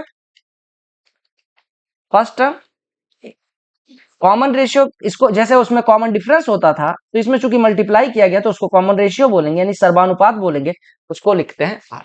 समझ में आ गया, एक ऐसी प्रोग्रेशन जिसमें किसी पर्टिकुलर नंबर से मल्टीप्लाई करते हुए हमें अगला टर्म मिलता जाता है, उसी को हम बोलते हैं ज्योमेट्रिकल प्रोग्रेशन, ठीक है। अच्छा, आप देखो, तो मान लो कोई सीरीज लिखी है 2 4 2 4 8 16 32 64, ऐसे डॉट डॉट डॉट। देखो यहाँ पे फर्स्ट टर्म क्या हो गया, कॉमन रेशियो क्या हो गया, किससे मल्टीप्लाई करने पे प्रत्येक टर्म आते जा रहे हैं, ये रीजनिंग में भी काम आने वाला है, यानी कि कॉमन रेशियो 2 हो, ठीक है। अब एक चीज बताओ मुझे, जैसे हमें यहाँ पे आर की वैल्यू 2 मिली, वैसे हमें ये भी तो मिल सकती थी। मान लो कोई सीरीज है 16 8 4 2 1, यानी कि इसमें किससे मल्टीप्लाई हो रहा है 1/2 से, 1/2 से, 1/2 से, 1/2 से, यानी यहाँ पे फर्स्ट टर्म क्या है 16, आर क्या है कॉमन रेशियो मतलब कॉमन रेशियो हमें क्या मिलता है, यानी कॉमन रेशियो आर को हम क्या लिखते हैं t n upon t n minus 1। तो कॉमन रेशियो अगला पद उससे पिछले वाले से डिवाइड करेंगे, 8 में 16 से डिवाइड करेंगे, तो आपने कहा कि पदों का जो मतलब कॉमन रेशियो होगा वो एक से बड़ा भी हो सकता है, एक से छोटा भी हो सकता है। ये मैंने क्यों बताया, क्योंकि आपने देख लिया कि nth टर्म निकाल लिया हमने, फर्स्ट टर्म कॉमन रेशियो पता चल गया। अब हम एक चीज देखते हैं, sum of first n numbers, तो लिख लेना, ये फॉर्मूला लिख लेना कि फर्स्ट n नंबर्स का सम जो होगा a इंटू आर के पावर n माइनस 1, आर के पावर n माइनस 1 है, ध्यान रखना n माइनस 1 नहीं है, आर के power n minus 1 upon are minus 1, और एक फॉर्मूला ये भी लिख लेना a इंटू 1 माइनस आर के पावर n अपॉन 1 माइनस, ठीक। Sum of first n terms क्या होता है, ये कब होगा ये कब होगा, पहले ये लिख लो आप, ठीक है, लिखो, ये लिख लो sum of first n numbers in GP, geometrical progression. ठीक है, तो क्या होता है a into are power n minus one. ठीक है, a into are power n minus one upon are minus one. अगर, हाँ एक चीज ध्यान रखना कि r एक ना हो, r not equal to one. अगर हमें फर्स्ट n टर्म्स का सम निकालना है तो a into are power n minus one upon are minus one, या फिर हम कहें a power one minus r n, one minus r power n upon one minus, जब यहाँ पे r is less than one है और r is greater than one है। बस ये ध्यान रखिए। ठीक, कोई फॉर्मूला वैसे यूज कर सकते हो क्योंकि माइनस ही तो कॉमन लिया गया है, तो हम ये वाला फॉर्मूला इस वजह से यूज करते हैं कि हमें नॉर्मल सी बात है, फॉर्मूला चाहे ये वाला यूज करो, a power a into are power N minus one upon are minus one, चाहे ये यूज करो। भाई माइनस को हमने ये इस वजह से दिखा दिया है कि ये इससे हमें वन माइनस आर मिलेगा और यहाँ पे आर माइनस वन मिलेगा, यहाँ यानी आर माइनस वन यहाँ पॉजिटिव होगा, यहाँ वन माइनस आर पॉजिटिव। इस तरीके से निकाल सकते हैं। ठीक, ये कैसे निकला आप निकाल सकते हैं सेम फॉर्मूला लगा के। देखो हमने सेकंड टर्म निकाला था, थर्ड टर्म निकाला था, ये पैटर्न फॉलो होगा। राइट, तो हमने ये सम ऑफ फर्स्ट एन नंबर्स क्या हो जाएगा ज्योमेट्रिकल सीरीज में। ठीक, तो अगर मैं कहूं आप बताओ 2 4 8 16 डॉट डॉट डॉट 14 टर्म का डिफरेंस 14 टर्म का सम बताओ, तो हमने कहा यहाँ पे फर्स्ट टर्म कितना हो जाएगा 2, कॉमन रेशियो कितना है और n बराबर कितना है 14, तो यहाँ पे वैल्यू कितनी हो जाएगी sum of 14 numbers. a formula लिख दो, a into one minus r power n upon one minus r लिखो, चाहे ऐसा लिखना चाहो, और चूंकि r ग्रेटर देन है तो आप ये फॉर्मूला ना लगा के ये ऐसे वाला लगा दो, a power r power N minus one upon are minus one, जो भी फॉर्मूला लगाओगे बात एक ही है। तो हमने कहा ये वाला लगाते हैं, तो a पावर आर पावर यानी a 2 इंटू आर की वैल्यू 2 के power 14 minus one upon two minus one, कोई मतलब नहीं, 2 के पावर 15 माइनस टू, सिंपल सी बात हो गई। तो 2 के पावर 15 कितना हो जाएगा, देखो 2 के पावर 4 कितना होता है 16, तो 16 के पावर कितना कर दो 3 इंटू 2 के पावर माइनस टू, सॉल्व कर लेना। ठीक है, ये हो गया। अच्छा, ज्योमेट्रिकल मीन आपने देखा नहीं, ज्योमेट्रिकल मीन नहीं देखा, अब आपने देखा यहाँ पे हेडिंग डाल देना ज्योमेट्रिकल मीन। ठीक है, ज्योमेट्रिकल मीन क्या होता है, देखो समझो बात। अगर मैं कहूं ए बी और सी किसमें है, आर इन जीपी यानी ज्योमेट्रिकल प्रोग्रेशन में है, तो क्या मतलब हुआ, हम कहेंगे कि ए की जगह पे तो ए ही रहेगा, लेकिन कुछ कुछ कॉमन रेशियो होगा, यानी बी की जगह पे बी को हम क्या लिख सकते हैं ए इंटू आर, और सी को क्या लिख सकते हैं ए इंटू आर स्क्वायर। ए की जगह पे तो ए ही है, लेकिन बी और सी की जगह पे क्योंकि कॉमन किसी तीन संख्याएं अगर ज्योमेट्रिकल प्रोग्रेशन में है तो हम ये कह सकते हैं कि ये प्रत्येक संख्या को पिछली संख्या में किसी पर्टिकुलर संख्या से मल्टीप्लाई करके या डिवाइड करके प्राप्त किया गया, यानी कॉमन रेशियो कुछ होगा। अब अगर मैं कहूं कि a इंटू सी निकालने जाता हूं, what I am finding is या what I am gonna try is कि a into c first term into last term, तो क्या हो जाएगा a into c a into a r square. Right, तो ये हो गया ए स्क्वायर आर स्क्वायर, इसको हम क्या लिख सकते हैं ए आर का होल स्क्वायर, और ए आर की वैल्यू क्या है बी, यानी कि बी का स्क्वायर, यानी ए इंटू सी बराबर बी स्क्वायर, हम कह सकते हैं बी बराबर रूट ए सी, और इसी बी को कहेंगे ज्योमेट्रिकल मीन। यानी if A b c are in GP then we can say that b is equal to root of A c. Geometrical mean गुणोत्तर माध्य क्या होगा, ये ध्यान रखना, बहुत बार मैं यूज करता रहता हूं कि b is equal to root A C. If A B and C are in geometrical progression then we can write b is equal to root of A C. Simple सी बात, सॉर्टेड। ठीक है, अब मान लो ऐसे कह दू 4 16 और 64, इसका ज्योमेट्रिकल मीन निकालो, तो आप कहेंगे बीच वाली संख्या। ठीक, ये सिंपल सी बात। अब हम समझते हैं हार्मोनिक मीन क्या, हार्मोनिक सीरीज क्या होते हैं।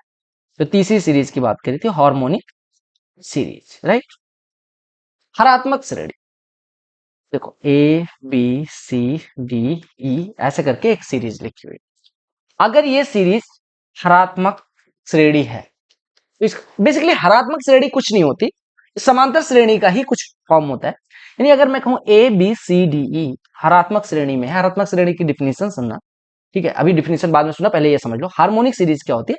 अगर a b c d e harmonic progression में है तो इसको पलटते जाओ, यानी रेसिप्रोकल। कौन सा रेसिप्रोकल, मल्टीप्लीकेशनल रेसिप्रोकल ले लो, यानी कि पलट दो बेसिकली। तो one by a, one by b, one by c, one by d, one by, ये जो होंगे अगर ए बी सी डी ई ये हार्मोनिक प्रोग्रेशन यानी कि हरात्मक श्रेणी में है, तो इनका जो व्युत्क्रम होगा यानी क्या होगा, रेसिप्रोकल जो होगा वो किस में होगा, ये एपी में होगा, यानी एरिथमेटिकल प्रोग्रेशन में होगा।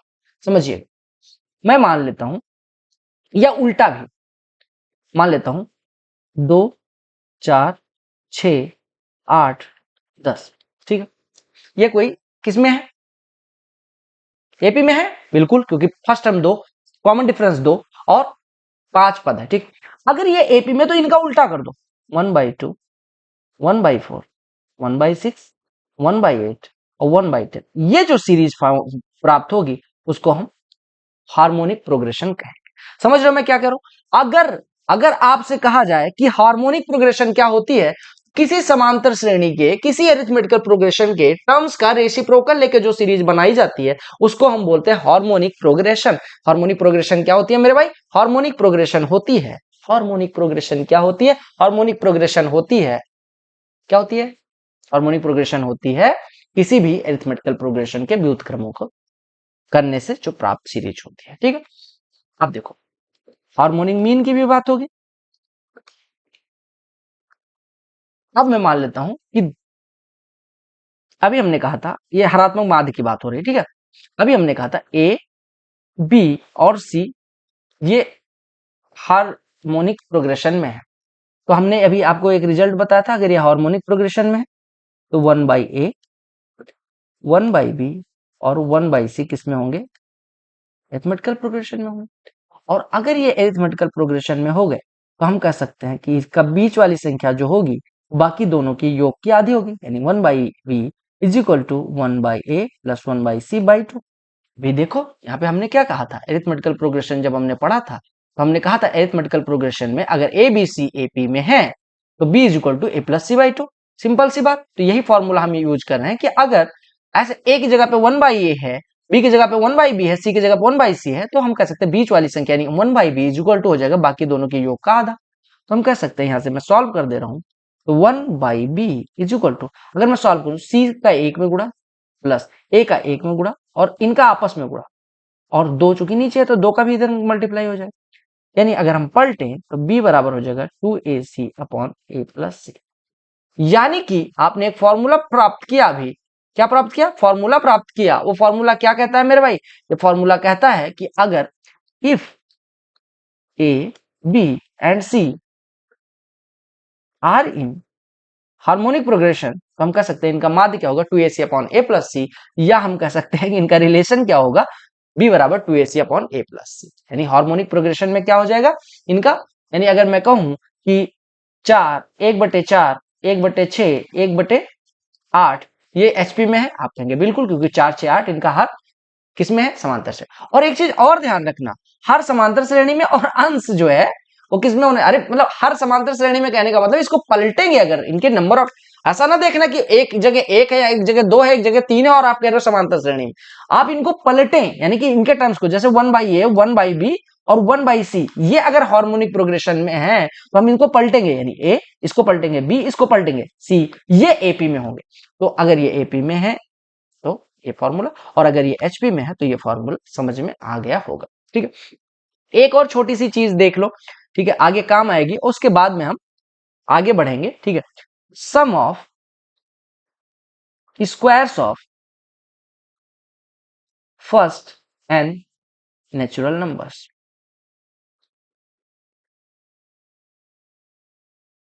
यानी कि प्रथम n प्राकृतिक संख्याओं के वर्गों का योग, यानी sum of first natural numbers. ये फॉर्मूला लिख लेना, n into n plus 1 into 2n+1 divided by 6 होता है। यानी अगर मैं कहूं कि प्रथम 40 संख्याओं के, जैसे देखो अगर मैं कहूं 40 छोड़, मान लो कि वर्गों का योग मतलब क्या समझे, 1 square 2 square 3 square 4 square 5 square 6 square 7 square 8 square 9 square, ऐसे करके।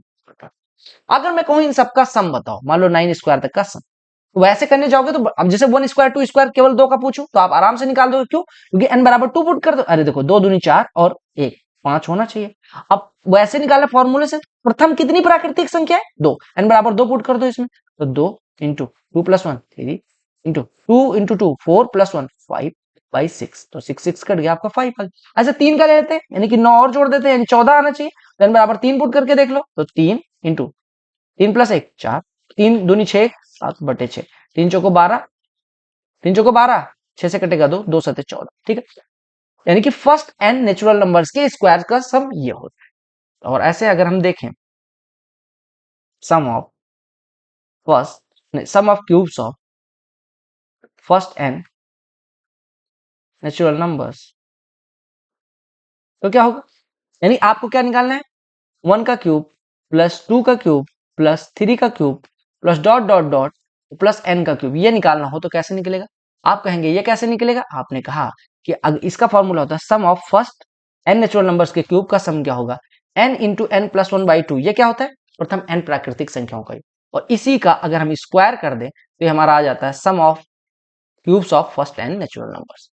एग्जाम्पल से समझाऊं, मैं कह देता हूं 1 का क्यूब, 2 का क्यूब, 3 का क्यूब, 4 का क्यूब, 5 का क्यूब, 6 का क्यूब, 7 का क्यूब, 8 का क्यूब, 9 का क्यूब और 10 का क्यूब। मान लो इसका सम निकालना है, तो कैसे निकालोगे, आपने कहा 1 और 2 होता, तो ये देखो अगर केवल 2 का होता तो आप कहते 2 का क्यूब 8 और 1 9 हो जाएगा। n बराबर 2 पुट करके देखो, 2 इंटू 2 प्लस 1 3 बाई 2 का होल स्क्वायर, ध्यान रखना फॉर्मूला, तो 2 2 कट गया, यानी 3 का स्क्वायर 9। अगर 3 का निकालना होता तो इसमें 27 और ऐड कर देते, 36 आ जाता। n बराबर 3 रख के चेक कर लेते, 3 इंटू 4 12, 12 बटे 2 6, 6 का स्क्वायर 6, ठीक है। अब अगर 10 का निकालना होता तो n बराबर 10 रख देते, तो 10 इंटू 11 110, 110 बटे 2 55, 55 का स्क्वायर 30, राइट, समझ में आ गया। अब एसएससी ने कुछ प्रश्न पूछे थे, उस पे आते हैं और वो बजा के फिर मैं सीरीज का प्रश्न खत्म करूंगा, एक सीरीज का एक वो भी ले आऊंगा कि मतलब क्या कहते हैं यार उसको, ठीक है। अब देखो पहले एक प्रश्न देखते हैं कि उसने पूछा सीजीएल 2022 के एग्जाम में आया एक प्रश्न, लिखो सीजीएल मेंस 2022 में आया था, क्वेश्चन लिखो, ठीक है। प्रश्न को अगर आप कॉन्सेप्ट को समझ गए तो आपको कोई दिक्कत नहीं होगी। आपको फर्स्ट 20 यानी सम ऑफ फर्स्ट 20 टर्म्स निकालना था। सीरीज किस प्रकार से दी गई थी, 1 into 2 plus 2 into 3 plus 3 into 4 और प्लस 4 इंटू 5 और प्लस डॉट डॉट डॉट। अब अगर कॉन्सेप्ट समझ में आ गया तो मैं ऑप्शन दे रहा हूं और आप सॉल्व करो, बाकी मैं एक बार पॉज कर दूंगा, पॉज कर लेना और फिर सॉल्व करना, उसके बाद तो आपको समझ में आ ही जाएगा, मैं समझा दूंगा, ठीक है। नहीं हो रहा है तो भी कोई दिक्कत नहीं। देखो आपको टर्म पहले समझना है, पहले कोई भी सीरीज दी हो तो उसके nth टर्म लिख ले, पहले आप ट्राई कर लो, ठीक है। पानी पीना बहुत जरूरी है गाइस, गर्मी बहुत है, ठीक है। देखो अगर nth टर्म लिखना हो तो आप देख लो पहला टर्म क्या हो रहा है 1 इंटू 2, दूसरा टर्म क्या हो रहा है 2 इंटू 3, तीसरा टर्म 3 इंटू 4, चौथा टर्म 4 इंटू 5। यानी आप देखो पहले टर्म में 1 आया, 2 आया, दूसरे टर्म में 2 आया, तीसरे टर्म में 3 आया, चौथे टर्म में 4 आया, nवें पद में क्या आएगा n। और फिर मल्टीप्लाई किससे हो रहा है, उससे अगले वाले से, देखो एक में एक जोड़ा, दो में एक जोड़ा, तीन में एक जोड़ा, चार में, यानी n इंटू एन प्लस। यानी आपको सम निकालना है, कॉन्सेप्ट सम निकालना है उस सीरीज का जिसका nth टर्म क्या है n इंटू एन। यानी आपको क्या काम करना है, n इंटू एन प्लस 1 होता क्या है n स्क्वायर प्लस n। और अगर इसका सम निकालना है तो हम कहेंगे अगर इसके n पदों का योग, ऐसी सीरीज के n पदों का योग अगर निकालना हो तो क्या करेंगे, सम ऑफ, जैसे देखो सम ऑफ एक पद का योग ऐसे निकाल सकते थे, दो पद का योग ऐसे निकाल सकते थे, लेकिन इसके 20 पद हैं तो कैसे निकलेगा, हमने कहा nth पद निकालेंगे और उसी पे समेशन लगा देंगे।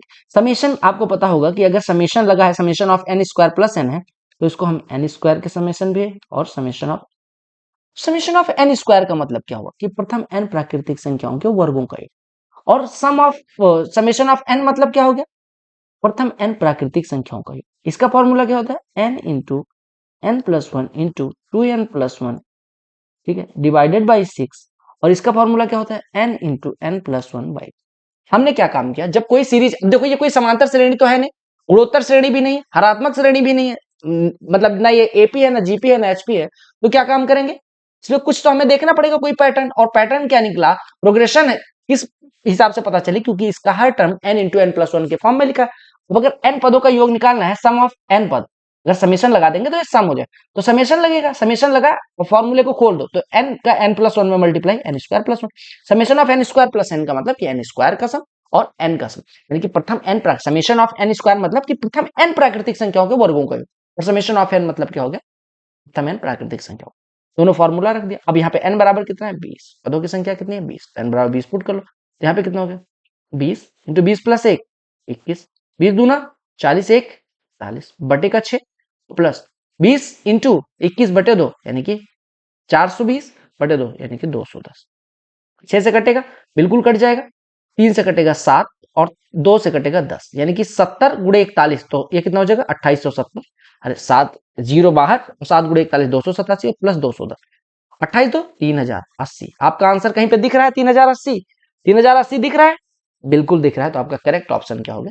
तो कई बार होगा सीरीज सीधे नहीं दी होगी, घुमा के दी होगी, लेकिन आपको समझना पड़ेगा कि इसमें nth टर्म क्या है और उसमें क्या फॉर्मूला कौन सा लगा, हमारा बेसिक वाला। लेकिन अगर जिसको कॉन्सेप्ट समझ में आया होगा वही nth पद निकाल पाएगा। तो पैटर्न समझना है, राइट। चलो एक और प्रश्न करते हैं, ये भी मेंस में पूछा गया प्रश्न है। आपको क्या निकालना है, 14 का क्यूब प्लस 16 का cube plus dot dot dot 30 का क्यूब, इसका सम निकालना है। ठीक है, ये मेंस में पूछा गया था, सीजीएल मेंस 2018 में। ठीक है, 14 का क्यूब से स्टार्ट करना है, 30 के क्यूब तक निकालना है। अब आपने कहा कि भैया एक बात बताओ, यहाँ पे प्रथम पद है नहीं, प्रथम एन प्राकृतिक संख्याओं के क्यूब का सम हमें पता है, यानी कि sum of cubes of first N natural numbers में पता है। लेकिन यहाँ पे फर्स्ट तो मतलब एक से तो शुरू, दो से तो शुरू ही नहीं है, ये तो शुरू दो से नहीं एक से तो शुरू ही नहीं है। आपने कहा ये तो बड़ी आफत है। और चूंकि कॉन्जिक्यूटिव नंबर्स का हमें क्यूब का सम पता है, यानी क्रमागत संख्याओं के क्यूब का यानी कि घनों का योग पता है। यहाँ पे 14 फिर 16 फिर 30 आ रहा है। अब बड़ी आफत है। मैंने कहा आफत की बात नहीं है बेटा, देखो क्या करेंगे, सम क्या हो जाएगा 14 का क्यूब प्लस 16 का cube plus dot dot dot 30 का क्यूब। सम निकालने के लिए आपको पहले पता होना चाहिए नंबर ऑफ नंबर्स, यानी कि पदों के नंबर ऑफ टर्म्स। अगर आप देखो 14 16 18 20 ऐसे करके 30 हुआ, यानी कि आप पहले अगर ये निकाल लो 14 16 18 डॉट डॉट डॉट 30 में कितने टर्म है, तो इसमें पता चल जाएगा क्योंकि उसी का तो क्यूब है। हमने कहा यहाँ पे फर्स्ट टर्म कितना है और लास्ट टर्म कितना है और कॉमन डिफरेंस कितना है। तो लास्ट टर्म क्या होता है a plus N minus one into d, यानी कि 30 बराबर हो जाएगा 14 plus N minus one into d, यानी कि आपने कहा 30 माइनस 14 16 बराबर n minus one into two, यानी कि 2 से 16 कट जाएगा 8, यानी कि एन बराबर 9, यानी पदों की संख्या कितनी हो जाएगी, पदों की संख्या कितनी हो जाएगी। अब आपको जब नंबर, यहाँ पे एक और ट्रिक समझना कि नंबर ऑफ टर्म्स कैसे निकला। देखो last term minus first term divided by, देखो हमने कहा लास्ट टर्म क्या हो गया टी एन, ये हो गया एल, एल बराबर कितना होता है ए plus N minus one into D. तो अगर हमें नंबर ऑफ टर्म्स निकालना है तो ए को इधर ट्रांसफर कर रहे हैं यानी एल माइनस ए, और डी से डिवाइड कर दो तो ये एन माइनस वन की वैल्यू और प्लस वन जोड़ दो तो ये नंबर ऑफ टर्म्स हो जाएंगे। यानी अगर किसी सीरीज का लास्ट टर्म दिया गया, फर्स्ट टर्म दिया गया, कॉमन डिफरेंस दिया गया, तो नंबर ऑफ टर्म्स यहां से लिख लेना कि कैसे निकलेगा। बाद में ना कहना गुरुजी बताया नहीं था, अभी एक तो एग्जाम में आ गया तब तो बड़ी आफत हो गई, ना ना मैं मानूंगा नहीं भैया। ठीक है, तो ये आपका हो गया काम, यहाँ पे लिख लेना। ठीक है, ठीक है। अच्छा अब यहाँ पे पदों की संख्या आ गई मेरे भाई, क्या आ गई, पदों की संख्या, नंबर ऑफ टर्म्स आ गया, राइट। अब नंबर ऑफ टर्म्स आ गए तो इससे क्या हुआ, आपने कहा कुछ नहीं हुआ, तो जिंदगी और बर्बाद हो गई। हम क्या काम कर रहे हैं, सब में 2 का क्यूब कॉमन आ सकता है, तो क्या बचेगा 7 का क्यूब 8 का क्यूब डॉट डॉट डॉट, ये तो बचेगा। अब मैं क्या काम करता हूँ, 2 का क्यूब ऐसा रहने दो, मैं क्या काम करता हूँ 1 का क्यूब 2 का क्यूब 3 का क्यूब 4 का क्यूब ऐसे 5 का क्यूब 6 का क्यूब और इतना जोड़ देता हूँ और ये वाली सीरीज लिख देता हूँ 7 क्यूब 8 क्यूब डॉट डॉट 15।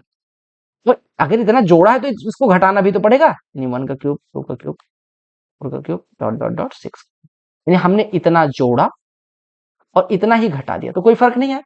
अब देखो ये 1 से स्टार्ट होकर 15 तक का सम है, तो यहाँ पे फॉर्मूला लग जाएगा। फर्स्ट क्या होता है n into N plus one by two का स्क्वायर, तो यहाँ पे n बराबर 15 रख देंगे तो इतने पूरी सीरीज का सम आ जाएगा, और n बराबर 6 रख देंगे तो इसका सम आ जाएगा, और फिर सॉल्व कर लेंगे।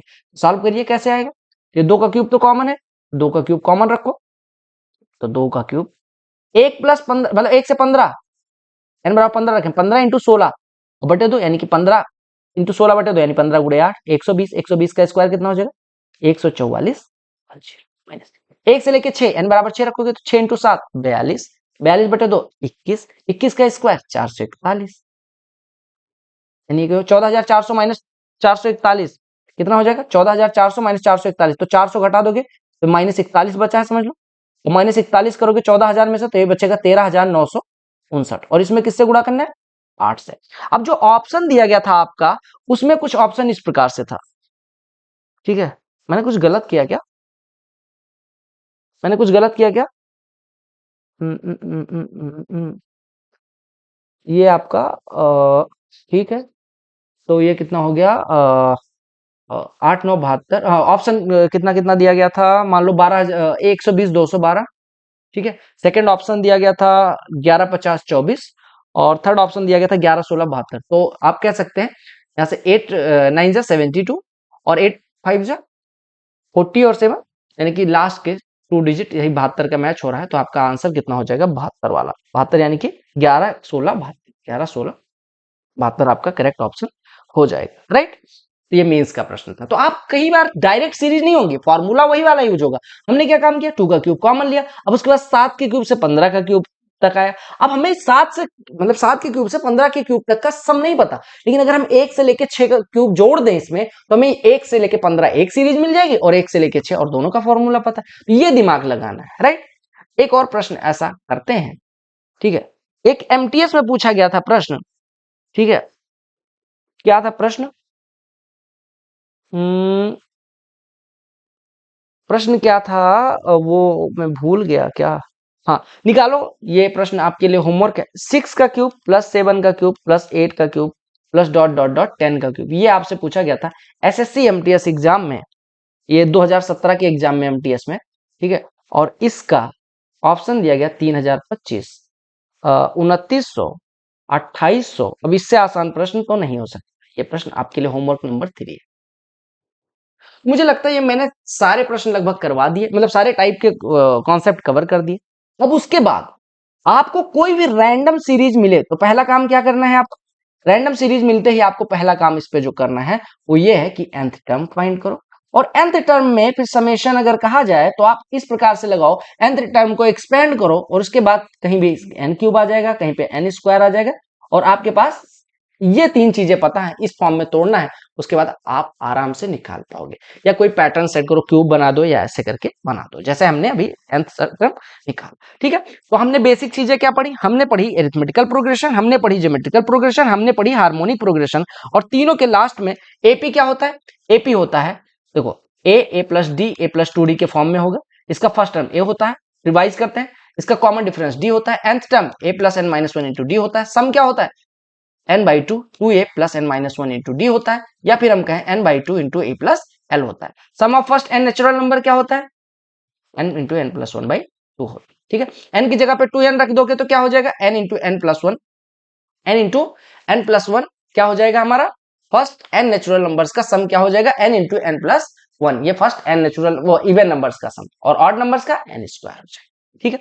प्रथम n, अच्छा ये एरिथमेटिकल प्रोग्रेशन हो गया। एरिथमेटिकल प्रोग्रेशन के बाद जीपी आएगा। अच्छा हाँ, एक चीज और कि अगर a b c arithmetical progression में है तो बी बराबर ए प्लस सी बाई 2, ये पहला कॉन्सेप्ट। अब आते हैं जीपी पे। जीपी का हमने क्या क्या पढ़ा? जीपी में हमने पढ़ा कि जीपी क्या होता है? जीपी गुणोत्तर श्रेणी, इसका फर्स्ट टर्म ए, फिर आर को क्या बोलते हैं? Common ratio. इसके टर्म को किस प्रकार से लिखते हैं? A into are power N minus 1, ठीक है। इसका सम क्या होता है? A into are power N minus 1 upon are minus 1, ठीक है। एक चीज और पढ़ा हमने कि अगर a b c geometrical progression में है तो बी बराबर रूट ए सी, या बी स्क्वायर बराबर ए सी होता है। तीसरा हमने पढ़ा ज्योमेट्रिकल प्रोग्रेशन के बाद हार्मोनिक प्रोग्रेशन। हार्मोनिक प्रोग्रेशन क्या होगा कि अगर a b c harmonic progression में है तो हम कहेंगे 1 अपॉन ए, 1 अपॉन बी और 1 अपॉन सी क्या होंगे? ज्योमेट्रिकल एरिथमेटिकल प्रोग्रेशन में होंगे। और अगर ये एरिथमेटिकल प्रोग्रेशन में है तो हम कह सकते हैं बी बराबर 2ac अपॉन ए प्लस सी। ये फॉर्मूला पढ़ लिया तीनों, ठीक है, राइट। ठीक है, चलो बहुत सुंदर। अब एक और सीरीज देख लो मेरे भाई, उसके बाद आप ये मान लेना कि मतलब एक और कॉन्सेप्ट देख लो, उसके बाद आपकी ये क्लास खत्म करेंगे, और फिर अगले दिन जब भी मुझे मौका मिलेगा तो मैं आपके लिए एक प्रैक्टिस क्वेश्चन लेके आऊंगा। बाकी वीडियो पसंद आ रही है तो वीडियो को लाइक कर लेना। स्टार बैच अपना मोर देन एनफ मतलब कॉन्सेप्ट अवेलेबल है, मोर देन एनफ का पूरा बैच अवेलेबल है। एडवांस मैथ्स का, एरिथमेटिक का लिंक डिस्क्रिप्शन में डाल दूंगा। पूरा मैथमेटिक्स सीडीएस तक का कोई इससे बेटर नहीं पढ़ा सकता, ना आपको समझा सकता है, ये मैं गारंटी लेता हूँ। और उससे बेटर फ्री कंटेंट है, इसका मतलब ये नहीं वैल्यू नहीं है, क्योंकि वो पेड के लिए रिकॉर्ड किया गया था। बट कई बार सिद्धांत आड़े आते हैं, और मैं काफी दिन पहले रिकॉर्ड किया था, मैंने तभी बताया था, बट मजा नहीं आया, ठीक है, मुझे बेचने में। तो चलो अब ये देखते हैं, एक और सीरीज होती है इनफाइनाइट सीरीज, आपने सुना होगा अक्सर, ठीक है, सम ऑफ इनफाइनाइट सीरीज, ठीक है।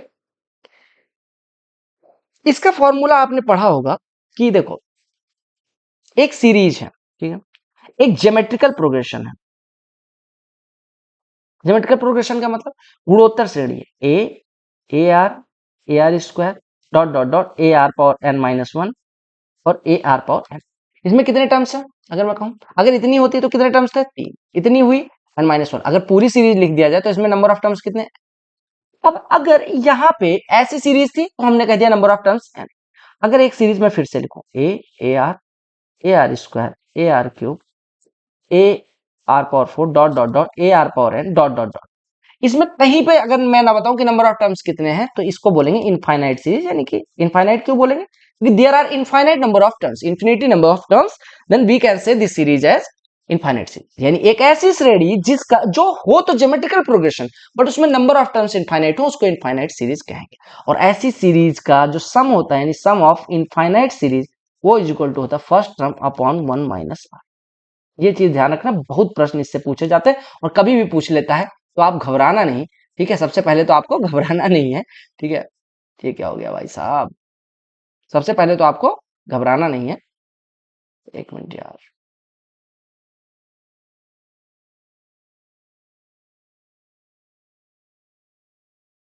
हाँ ठीक है।